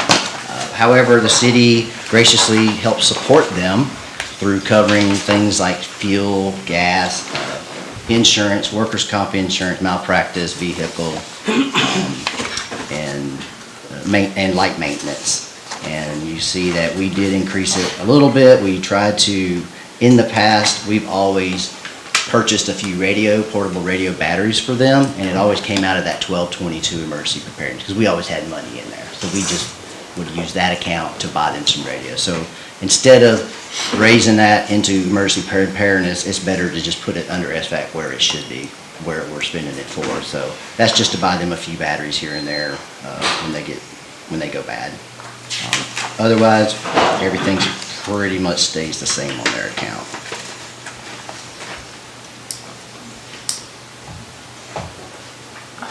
I actually have a question here about other, with SVAC, the 7012, other special services, the $20,000 that is CPV funds check written, so To them. it's in, tell me about that. You would have to explain how it crosses, but it is a check from CPV to them to help support them. Okay, So it's okay. going from one account to a check. Yeah. Is that correct? I think it's in the It's a transfers. transfer to the general fund from the CPB. And then we expense it with the with the SBAC. Could you just say that again, because it was hard to hear in the back? Sorry. It's a transfer from the CPB to the general fund, and then we expense it in the SBAC. Okay, And we get the same thing in fire, it just doesn't Right. say CPV, it just gets in there. it just It didn't just- make it just sense gets to in there. me, but, okay, thank you. Any questions on that? 1250 is our building inspection department, and under that one, you have one full-time salary, one and then two half-time salaries. And so there's really no changes there. Just a couple little small things that we're adding, the 7210 vehicle supplies, just trying to get a amount for a tablet to go in that vehicle just to secure it so it's not falling around and getting damaged, and more user-friendly.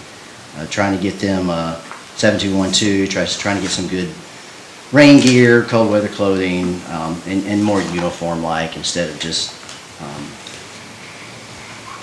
somebody shows up on a job site, they should look professional. You should know who it is when they walk up, not, who are you?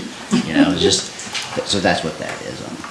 And then the ICC and the travel, really that's very small amount.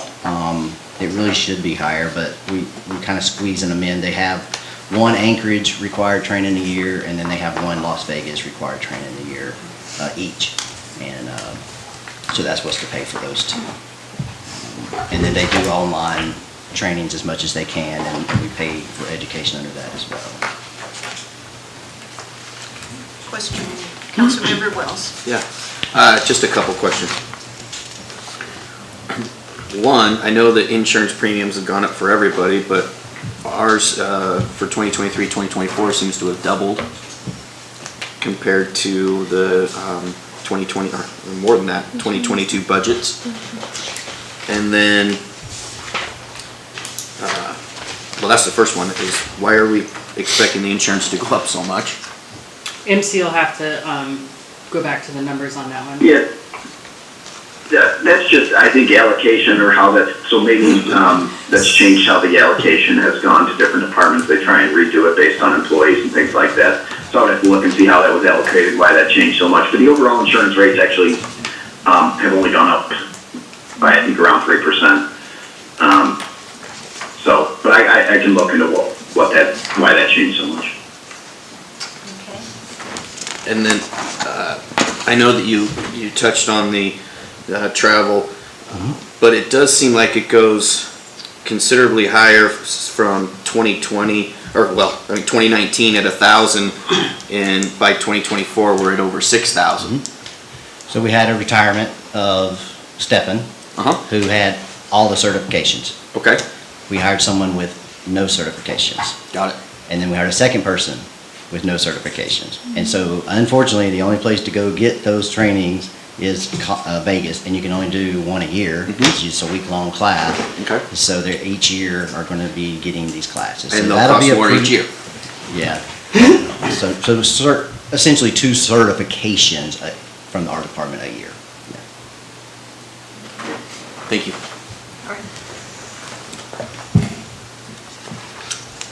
Okay. So here we go. So 1220. And I printed you just a little kind of a synopsis, I think. But in general, as far as responders go, the fire department is definitely in a crisis. It's definitely scary to think that we don't have responders in this city. And I don't know what your expectation and what you believe is or isn't happening, or what the community's expectation thinks is or isn't happening. But last 4 nights, I've been by myself on a call. And that's being pretty common. There's no fault of the volunteers. The ones we have are excellent. They're dedicated. They're busy. They've got jobs. They've got family. They've got other reasons to not get out of bed at 2 in the morning to go lift grandma off the floor. And it's bad. And I feel like the community not only deserves better, but expects better and thinks it is better. And it's not. And that's just for the fire department. I won't speak on behalf of SBAC at all, but they are truly in a desperate, dire situation as well. Just a handful of people keeping that ambulance going. They're super dedicated, and I don't think I could do it. I have a full-time job. I'm a paramedic. I can't volunteer for SBAC because I don't have time. I can't do it. And so nationwide volunteerism's down. That's not just fire department, that's Red Cross, that's anybody, right? Nobody has time. I saw somebody the other day and I said, man, you're young, strong, fit, you look like you need to be a fireman. come join the volunteer fire department. I said, I can't, I don't have time. Come on, one Wednesday night a week, you can do that. He said, I tell you what, you come and help me coach football during the football season, I'll join the fire department. I said, I didn't got time. Got me, you know, and it's true. And that's, we've tried stipends, we've tried, I mean, we have benefits, we have open houses and brochures and Facebook posts, and, you know, you get one, you lose two, you get two, you lose one, and it's just a revolving door. Same thing at Bear Creek, same thing at Little Point, nobody's immune. They're doing this on the other side of the peninsula. The other side of the peninsula, a little more money, they've already been hiring firefighters. Bear Creek is now on their second full-time firefighter, along with the fire chief.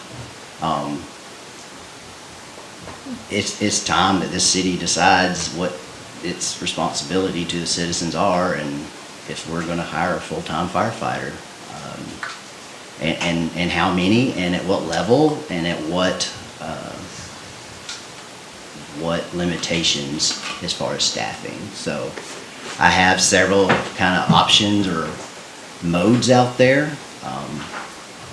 NFPA is the national standards, and they say we should have a minimum of, in our small of a community, we should have a minimum of 6 trained, that's the key word too, trained personnel on scene in less than 10 minutes. 10 minutes is a long time. Like down in Atlanta, 4 minutes was our response time. 10 minutes is what they say for a rural town of our size. And I can tell you, you're pretty much not gonna save anyone in a burning building in 10 minutes. Things burn so much faster these days. I mean, it's scary. And other than a very few couple of us, if there was someone trapped in the house, I mean, I'm gonna throw my pack on and go do that, but I'm not gonna send someone else in. I mean, they don't have the experience, the training, the knowledge, by being volunteers and getting limited training to do that. And that's the aspect. My deputy chief and I have had the discussion of, I can come to you, I may lose my job, but I'll stand at this podium and explain to you why I burned 3 houses down, as long as no one got hurt. As long as you didn't get hurt, and as long as my firefighters didn't get hurt. But I don't have the people to put it out.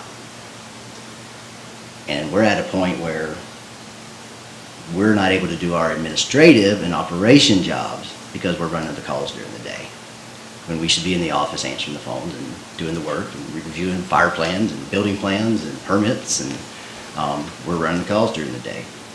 I printed off some data to try to figure out, so when's our busiest time, when's our slowest time, and that's not necessarily in this report, because there's really not one. You can't really say that Sunday nights is the night we get all the calls. Obviously, every morning at 5 in the morning when the cruise ships are here, we go to the cruise ship dock. I can predict that. That we go every time a ship comes in. But other than that, to say, well, if we hired someone Monday through Friday, 8 to 5, would that help? That would help.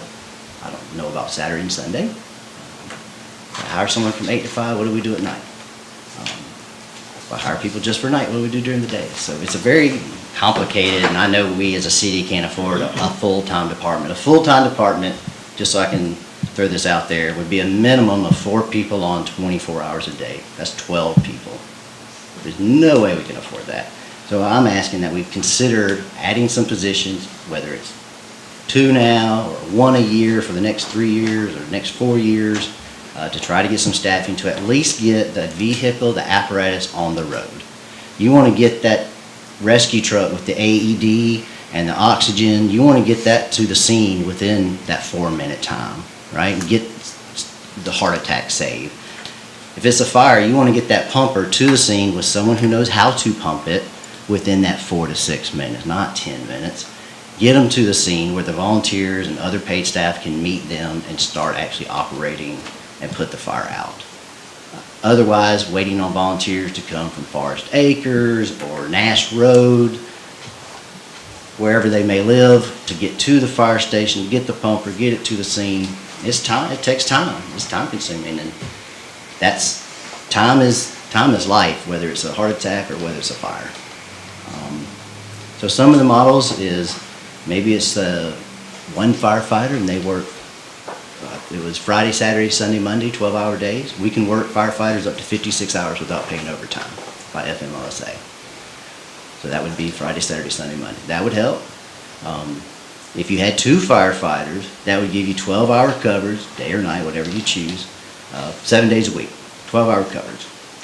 Now, obviously, if there's time off, vacations, there'd be overtime, or somebody's going to have to cover that. Ideally, what's typical in the fire service is 24/48, meaning you're at the fire station for 24 hours and you're off for 48 hours. That's kind of the gravy shift. Everybody loves that shift. And that gives you, that's 3 people, if you only have 1 person at a time, that's 3 positions that you're going to have someone sitting in that fire station that can roll the trucks, and depending on the level of medical training that the council wants them to have, could also provide advanced life support to the community, coinciding with SBAC. Yeah. Madam Mayor, if I may add a comment further. So obviously Clinton and I have had this, the chief and I have had this discussion, and you know, at first when it came to me, I'm like, no, it's not that bad. Come on now. And now knowing that they're responding by themselves during the night. If a house is on fire, there's no way we can put it out. If someone was inside of it, there's no guarantee of rescuing that person inside the house. So then we talked about, you know, what would happen if, you know, we got to a point of when we don't have any more volunteers. And, you know, we had that conversation. And then while I was down at the conference, this is a nationwide issue. Cities all around the country are wrestling with this, you know. Bigger cities do have the revenue for a full fire department. We don't, but we do need to talk about what are we going to do and where's our liability? What is next for us as far as responding? And, you know, so this budget contains 1 position. I don't think it is the cure, the answer, but it is, and it's in there to talk about and to make decisions about what we want to do. Also, this will kind of go on to tell you that I propose, along with the firefighters, at some point, and I labeled it as a dual role of a training and recruitment officer. Right now, the deputy chief and I take call 24/7, so that she doesn't get a call that no one showed up for a call. And I'll be honest with you, we're both burned out. We're both tired of getting up at 2 and 4 in the morning every other night and not having time. You know, I can't take a walk around my block because this might go off. I'm on call tonight. You know, I can't enjoy. I didn't move to Alaska for that. And it's not a woe is me. It's a, you know, she didn't either. And we need some help. We used to have on-call volunteer officers. Through retirement, moving away, getting a job where they're not able to respond anymore, we have no one picking up on call anymore. No one. We've asked and asked and asked, and we don't. And we're losing that experience. That's what's more important. You hire somebody because they're a firefighter doesn't mean that, well, can you tell me when that roof is going to collapse on that house and to pull the firefighters out? That takes experience. So that's why in here, I would like to see 2024, 2025, an actual chief level position, grade 10, where it's exempt, and that would give us the same kind of 24/48 on-call schedule that's doable, right? That firefighters would do. Not that I would be working 24 hours a day and not being in the office, but the on-call aspect. Sharing the workload, having someone who can give quality training. Right now, Chief McCoy struggles with getting training because he's trying to be on top of the maintenance, and you've all seen the ladder truck sitting out here. She's about to pull her hair out because of that ladder truck, trying to get it fixed. And so I want someone who can provide quality training, because we don't want to give up on volunteers. We can't do that. And also serve as a full-time recruitment officer. They're out there door to door providing training. One something that Matt Sue just implemented that sounds like it's starting to pick up on volunteers. They're teaching a semester at the high school, a fire safety, firefighter kind of introduction program to firefighting. And they're getting a lot of 18, 19-year-olds that just got out of high school deciding to stay in town and be volunteers. So that's kind of one program I kind of wanted that person to implement. But yeah, so I just kind of wanted to bring that to your attention and let you read over this and contact me with questions, and then as a council, decide, you know, how we see this department and service functioning and providing, and, you know, at what level. We're going to do whatever you provide us. We're going to do the best we can.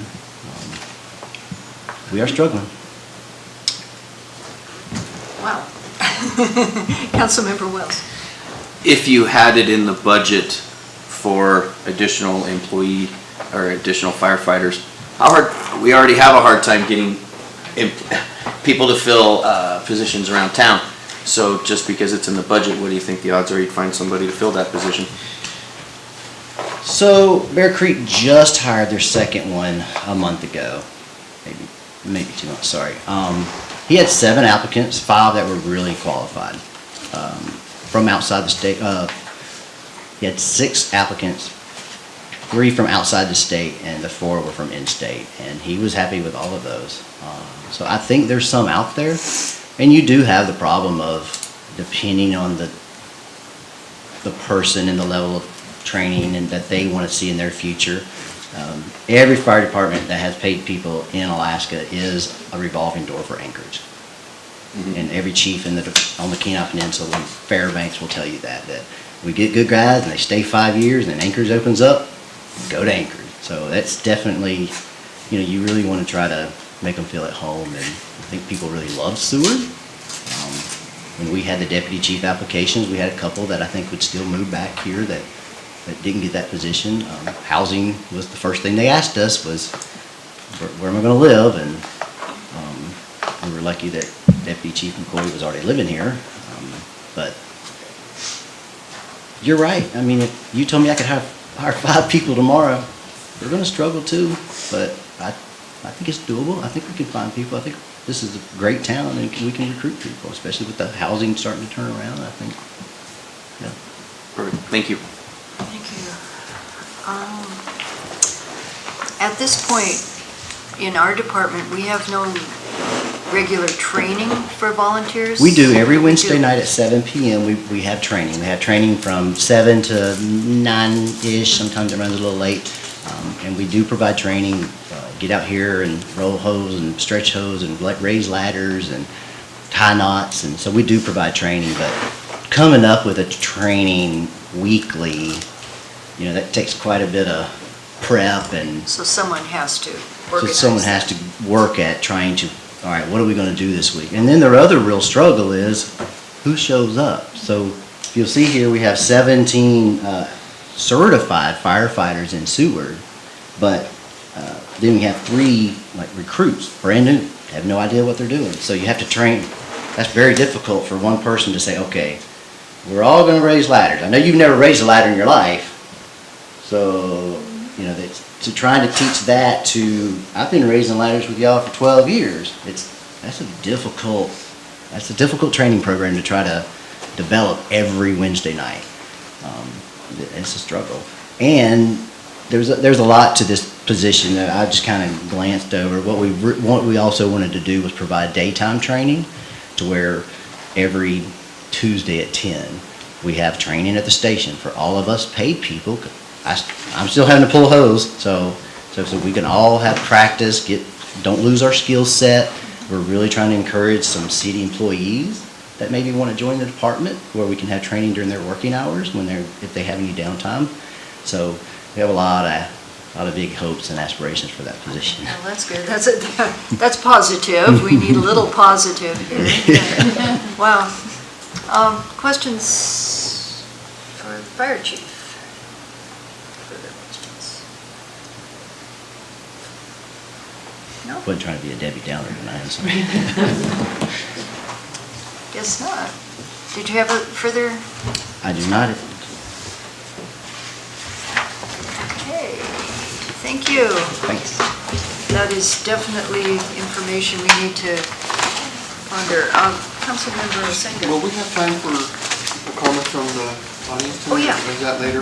That, almost pretty quick here. All right, thank you. Yeah. Okay. On that cheery note, that was our last report for the night, and I'll bring it back to council for discussion. Any of the reports. Councilmember Wells. I had a question regarding the jail. I guess I don't understand who's in charge of doing the building maintenance? Because when I read about leaky pipes and stuff like that, I mean, I'm thinking some shark bite fittings and a Sawzall, what's the problem? In my mind, right? So who's actually supposed to be working on this? The building maintenance? City Manager Bauer. It's the Public Works Department, and the pipe that's speaking of is actually the main that comes in to the building. And, when the building was built, it is original to that. And there are lots of other pipes that are leaking, to be honest. And so they are constantly working on it. It is a constant thing. Yeah. So then it's not necessarily a jail expense issue, it's a building if it's the main water line, it's the building as a whole issue. The main comes into the jail area there, and what I can do is have Doug come report further on all of the items that are going on there. The one that I get the most information about is that main, because at one point it was leaking so badly that we would have to shut off, obviously, water to the building, but it then goes out, into the other pipes and outside of the building and so on and so forth. So I'll have Doug give a further report on all of the technical parts of it. But that water main is leaking. May I? Go ahead. So it seems to me of all the things that we're budgeting, making sure our building structure is sound, I don't understand why we're not talking about, or why we don't see in this budget. When I read all the stuff in the jail about all these leaks and issues, I'm thinking, wait a second, we're buying vehicles and we're doing this other stuff, but the building's falling apart? I'm just wondering if the priorities are in the correct area, that's all. We will have that conversation with, and I'm not quite sure which time it falls in, but there is a combined buildings budget. Is that under general services? Is that? That should be, I don't know where you would put it, but yeah, it should be, I think it's public works general fund, so it's next week. Okay. Yeah. On Wednesday. It's Public Works. Okay. Yeah, on Wednesday, Public Works is. Great, wonderful, thank you. Because you're correct, it is the entire building, and so instead of just parceling out to the jail, we're gonna talk about the whole. The building as a whole, especially if it's Yeah. the main water line, I mean, you can't just dedicate that to one department. Right, exactly. Thank you. Other comments, questions from council? Going once, going twice? Madam City Manager, before we come out of the Committee of the Whole, do you have any comments? I would just ask if you have any questions, please stop by or email me or get them to me, and I will get answers for you. Also, if any, as far as format and the way of presentations, if it's something needs to, change or be tweaked or whatever, let us know that as well, so we can, get you the information in the way that you need to receive it. So Just continue to communicate. Anything else before we come out of the committee and back to our regular agenda? Okay, then I'll bring us back out of the Committee of the Whole at 7:40, and we are now on our regular agenda. We're not done yet. We're at the point now of citizens' comments. So citizens, now you get your chance, and we can extend that time for you if we need to. Hey everybody, my name's Kat Sorensen. I live inside city limits, and I was planning on leaving after the first 15 minutes, but it was so interesting and engaging and informative to stay here for the whole time. So thank you for all of your hard work and due diligence and attention to detail. I really appreciate it.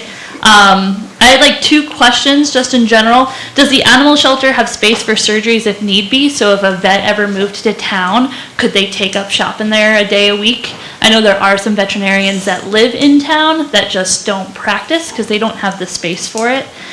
And then my other comment is on the Mojos responder packs. I just noticed that they have a 5-year shelf life, so maybe the police department can stagger those purchases so it's not a complete purchase every year, or you run into the situation that they're all expired and might be out of use. Other than that, thanks so much. Have a great night. Thank you.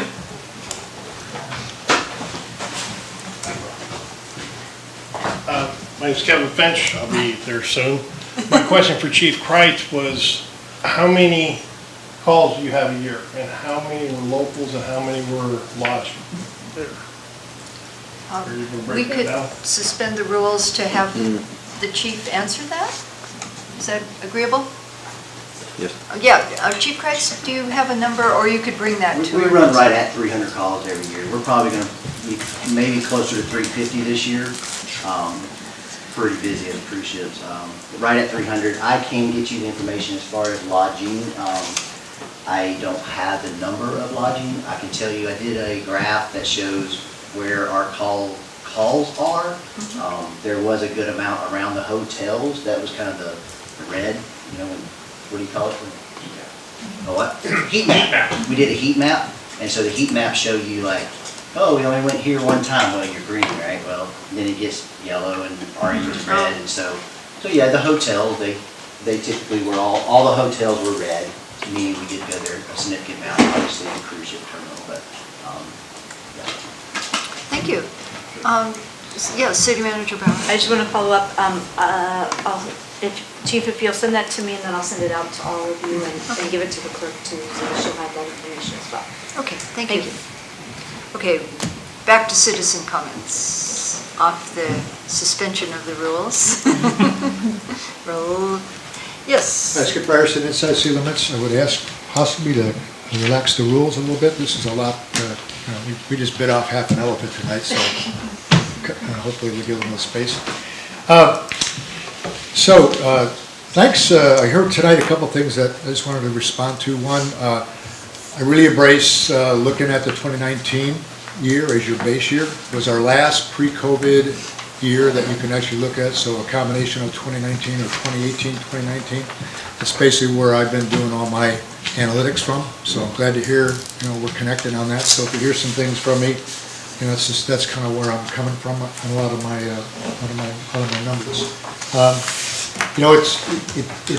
I thought back a couple of years, and a couple of council members who were around when it would seem like it was only a few years ago we were actually trying to balance the budget by heatedly debating whether to lay off a janitor in town. So it wasn't that far ago. I hope we don't get back to those days. But when I look at some of the cost escalations and the CPI adjustments and everything that's going on, I just hope we're a little bit cautionary that we don't want to get that carried away with adding to the budget too aggressively, because once you pull that genie out of the bottle, it's pretty hard to put it back in. For example, revenues here since 2019, $2.5 million increase since 2019, that's 22%. While our complete general fund personnel costs, and by the way, I think I heard personnel costs weren't broken out, but I recall all of my data in the last budgets that I saw the personnel was broken out. So that's what I've been hoping that we still have. Unless if that's something different, let me know. That we went up $3.1 million, or 47% increase. Now, when you talk about a 47% increase, that'll startle you, but the problem is that we have to look at when we're doing analytics is, remember 2019 is actual data, okay? If you go back and look at your true budget back in 2019, your personnel budget was 7.5, you spent 6.4, so you were basically $1 million under budget back in 2019. So when you're doing these analytics, please take some time and be fair and take a look at them. A couple things that we heard about the motor pool fund tonight. I just wanted to comment that I looked at that myself. I saw a number of departments that now we aren't no longer accounting for motor pool. I wanted to make a reminder, the motor pool fund was a test case started years ago, and it stayed true to form going forward. It was a way to fund through depreciation, taking that cash flow from depreciation and rolling it into the motor pool fund. And if you really got down to it, you could ask how much did the electrical department spend last year between excavators, graders, trailers, equipment. Those are some big boy toys, including public works. not everybody's gonna get their fair square dollar out of this thing. I think originally it was built that way, but, you know, I don't know how often the motor pool fund is revisited from a budgetary standpoint, where we get to actually see, okay, adjust their budget for 5 cruisers for the police department. And so it's really not a CIP, it's not a capital projects type of a fund. It's basically just a perpetual, going forward annually, this is what you're gonna pay for rent. And it's been inflation proofed, because you'll notice in there, you basically, in years past, you might have $400,000 of depreciation, but you've been funding that thing to the tune of about $600,000 or $700,000. So that's because things are getting more expensive. This year we had, just because, you know, I'm looking at the police maybe bought their cruisers, there really should be no reason to not continue with the science behind a motor pool fund. And the other one was Parks and Rec wants a couple of vehicles. That's already in the Parks and Rec. It's in the motor pool, so use the pool to buy those vehicles and not nitpick at how much they've actually contributed. But it looks like it's starting to resemble a capital budget more than it is a fund budget, so hopefully we can stay on that. The other thing, I'm running out of time. Am I going to get cut off? Is this it? We can, Okay, so I guess... we can poll the council to see if it's- we give you an extra 5 minutes. Is it fair? We're okay. 5 more minutes, thank you. 5 additional. You, You're the only one. Okay, we talked a lot about, you've heard a lot over the years. We have no shortage of things to buy that are electronically based, you know, the police department, the fire department, all the cyber technology, all the MIS equipment. Now we're talking about SaaS equipment. We're breaking that out for subscriptions. It's a huge nut to bite off. There's a lot of money involved here. And so I don't know whether it's time to take a look at putting together a true capital budget for all of our MIS needs, because I don't know how the heck you spread out all this SaaS allocation that we're buying under SaaS. I'd like to know what is the true total SaaS cost for the whole city enterprise, and is that even capturing things? So, you know, it's a large nut. And some of these things are significant in nature. We heard the chief of police talk about some of the electronic equipment he's got. $30,000 for one spectro analyzer, you know, we're talking big money. And some of these items that we're seeing here are ending up in your operating budget, when I'm wondering if these things shouldn't be broken out now, they're material in nature, should end up out of your capital budget. So it maybe will help, it'll help the operating budget to settle it down so you're not seeing these ups and downs from year to year. So maybe there'll be some calmness to some of these numbers. Furniture's another one. So you can look down at here, and I'm questioning whether some of this stuff should be capital in nature.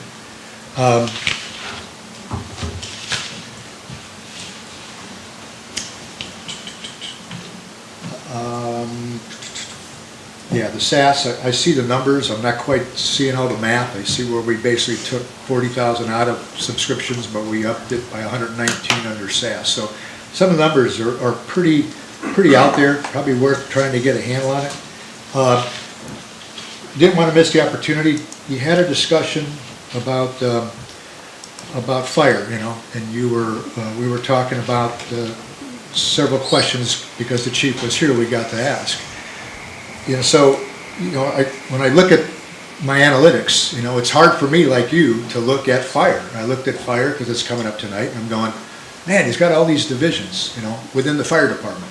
But yet, one thing that I think we're lacking, and I'd like to see if we can respectfully receive a roll-up statement on each of these departments. Would it be helpful, when we've had in the past, like on the general fund, you get a consolidated statement for the general fund.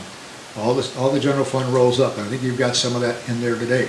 You don't have it on a per line item. You have it on you have personnel costs by department, and you have non-personnel costs. But I'm not sure you have it by line item. And something like that might be helpful for you, because when you look at the fire department, for instance, and I took a look at this. Yes, while effectively for the year, this year, their non-personnel expenses are down $220,000. If you roll back in the $134,000 from the hydrant rents, which I suspect are going to be offset over on Public Works rent revenue side, on their side, And all of a sudden, we've gone from a $218,000 savings to an $84,000 savings. So, you know, we added 200 grand last year for a lot of the one-timer things, and we're basically, when you look at the 134 in there, you're really not there. And so you look at the line items and you consolidate things, you'll see that a lot of the line items, when you consolidate the statements, really haven't moved all that much. So those are things you just need to be looking at, you know, in your analytics when you're trying to do your jobs. So just a recommendation. Was wondering if somebody can explain on the union contract, it's a little unclear to me. Is there a CPI that we're mandated for, so there's an expectation every year? I wasn't really sure what that was like. And so I think I'll leave it at that, and my time's about up, so thank you for your time. Thank you. Is there anyone else in the public wishing to speak? Going once, going twice. Okay, thank you. That closes citizens' comments. And we're down, excuse me, now to council and administration's comments and responses to citizens' comments. So, City Manager Bauer, you can pick it up. Nothing further, thank you. Okay, thank you. Councilmember Wells, we'll start with you. Well, thank you for all the citizen comments, and Mr. Ryerson, those were great ideas and great input, and appreciate the departments speaking with us and for you both being available to go over all this with us. And I really look forward to working on this project, oddly enough, because I like this kind of stuff, so I'm looking forward to it, and I'm happy to be a part of it. Thank you. Thank you. Councilmember Calhoun. I'd like to echo the thank you to the public that did come in and talk. Apparently, a lot of folks must not be too worried about our budget. Hopefully there's a lot of people watching on YouTube, and if you are, thank you. But a lot of good comments from everybody, things for us to take into consideration for sure. You know, being a little more conservative, you know, I've talked about it already, and I won't bore everybody, but being a little more conservative this year, I think, looking back at the last normal year we had, using that sort of as a baseline and coming forward is going to help us a lot. We have a lot of work to do. It's kind of quick sometimes, although some people might not think so, but it's drinking from a fire hose, chief, sometimes with all this stuff. But as we all get more experience, I know it's a little easier this year for me than it was last year. So we'll move forward, everybody. Just let's kind of try to keep it close, but there are some things that we're just not going to be able to get away from. And life safety issues in the community is one of those things. So. Thank you. Councilmember Osinga, welcome back. Thank you. I would just echo what was already said. Thank you to the citizens' comments and department heads and all that spoke tonight. It's a process. I'll say that much. And you know, we're just starting it, and I think there's a lot of things that can go. It'll ebb and flow, and things will change, and just remember it's a process. But thanks. Okay, thank you. Councilmember DeMoss. Yeah, so many things that you said, Councilmember Calhoun, I agree with. Regarding the life safety issues, I absolutely think that we need to cautiously explore the additional position in the fire department. I think that's really important. I know that I have a high respect for our life safety departments, and whenever I've needed them or our business has needed them, they are there, and it's just much appreciated. Secondly, I want to thank Chief Nichols for seeing the overdue needs for the animal shelter. I think that the city has been getting away with not taking care of the needs of the animals for way too long, and we've been so lucky with the department head that we have over there, who has just made it her priority to take care of the animals and figured out how to get it done on her own. So huge thanks to her for hanging in there, and to Chief Nichols for understanding what direction that needs to go in. So I want to support that, and I hope that everyone else does too.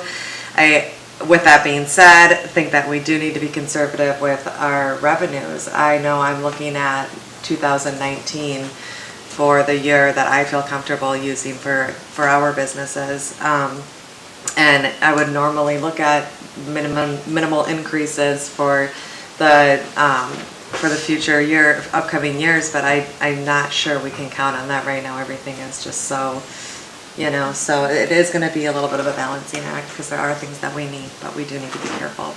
And thanks everyone for coming, and that's all I have. Thanks.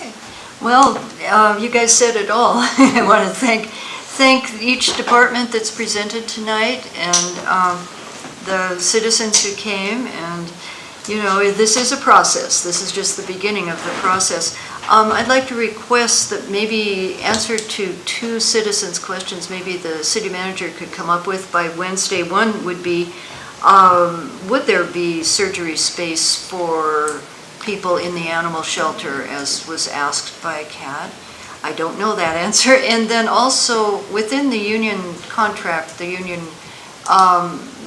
that was passed, is there a regular CPI increase? Or you may be able to answer now. Well, I can answer one of them. I'll Okay. find out about the animal shelter surgery space. I'm not 100% on that. Yeah. But the union contract, yes, does have 2.5% increase for 2023 and a 1.5 for 2024. And that, the council also approved that through resolution as well. So that's Right. what we're working off of. Thank you. I thought that was what it was, but I didn't want to speak wrongly. And thank you, Chief Kreitz, for bringing up the whole issue of volunteers. Some of us weren't aware probably of that, but I know in the middle of the night when someone falls or something, it's really good to be able to know where there's a fire, that we've got that covered. That's part of being a civilized society at this point. So we'll work on that for sure. There will be discussions. I'm sure there's something I forgot to say. But if you haven't had enough of this yet, Wednesday at 5:30, we will reconvene with another committee of the whole, which will appear a lot like this. And we'll hear presentations from the library, Parks and Rec, parking, Public Works General Fund, and Public Works Enterprise Funds. So, yeah, come on back if you'd like. We'll be here doing this for a while. And on that note, unless there's anything else from council, I will adjourn at 7:58 p.m.